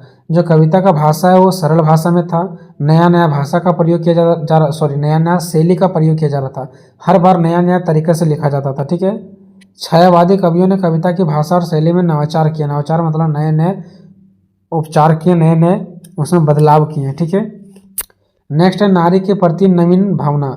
जो नारी के साथ भेदभाव होता था, गलत तरीका से उसको मतलब देखा जाता था, ठीक है, तो उसमें कुछ नई भावना को देखा गया, नए विचार देखा गया। छायावादी में श्रृंगार और सौंदर्य का संबंध मुख्यतः नारी से है। देखिए, छायावादी में श्रृंगार का प्रयोग किया जाता है, ठीक है, तो छायावादी में जो श्रृंगार का प्रयोग किया जाता था, इसका संबंध किससे? नारी से। और आपको याद होगा रीतिकाल में नारी को बस भोग के दृष्टि से देखा जाता था, लेकिन छायावादी नारी प्रेम की पूर्ति का साधन मात्र नहीं है। लेकिन अगर मैं छायावादी का बात करूं तो इसमें केवल और केवल जो स्त्री है, नारी है, वो एक साधन नहीं है, मतलब सिर्फ ये भोग करने के लिए नहीं है, बल्कि एक को यहाँ पे महिलाओं को एक विशेष दर्जा प्राप्त है, और इसको सिर्फ काम चलाने के लिए नहीं, भोग करने के लिए यहाँ पे नहीं माना गया है। जैसे रीतिकाल में आप लोगों को याद होगा कि नारी को सिर्फ भोग के लिए ही देखा जाता था, लेकिन यहाँ पे ऐसा नहीं है। नेक्स्ट है नवीन छंद, यानी कि नए जैसे कविता में छंद का प्रयोग होता है ना, तो नए छंदों का प्रयोग किया गया था इसमें, ठीक है, अलग अलग प्रकार के छंद सामने देखने को मिला। नेक्स्ट है नवीन अलंकार, बहुत सारे नए अलंकारों का भी इसमें परिवर्तन किया गया और अलंकारों का उपयोग किया गया। इस प्रकार से मैंने इस क्वेश्चन को बहुत ही मेहनत के बाद आपको मैंने ये दे पाया, कंप्लीट कर पाया। वीडियो कैसा लगा कमेंट में जरूर बताइएगा, अपना राय जरूर दीजिएगा। मिलेंगे नेक्स्ट वीडियो में, तब तक जय हिंद जय भारत।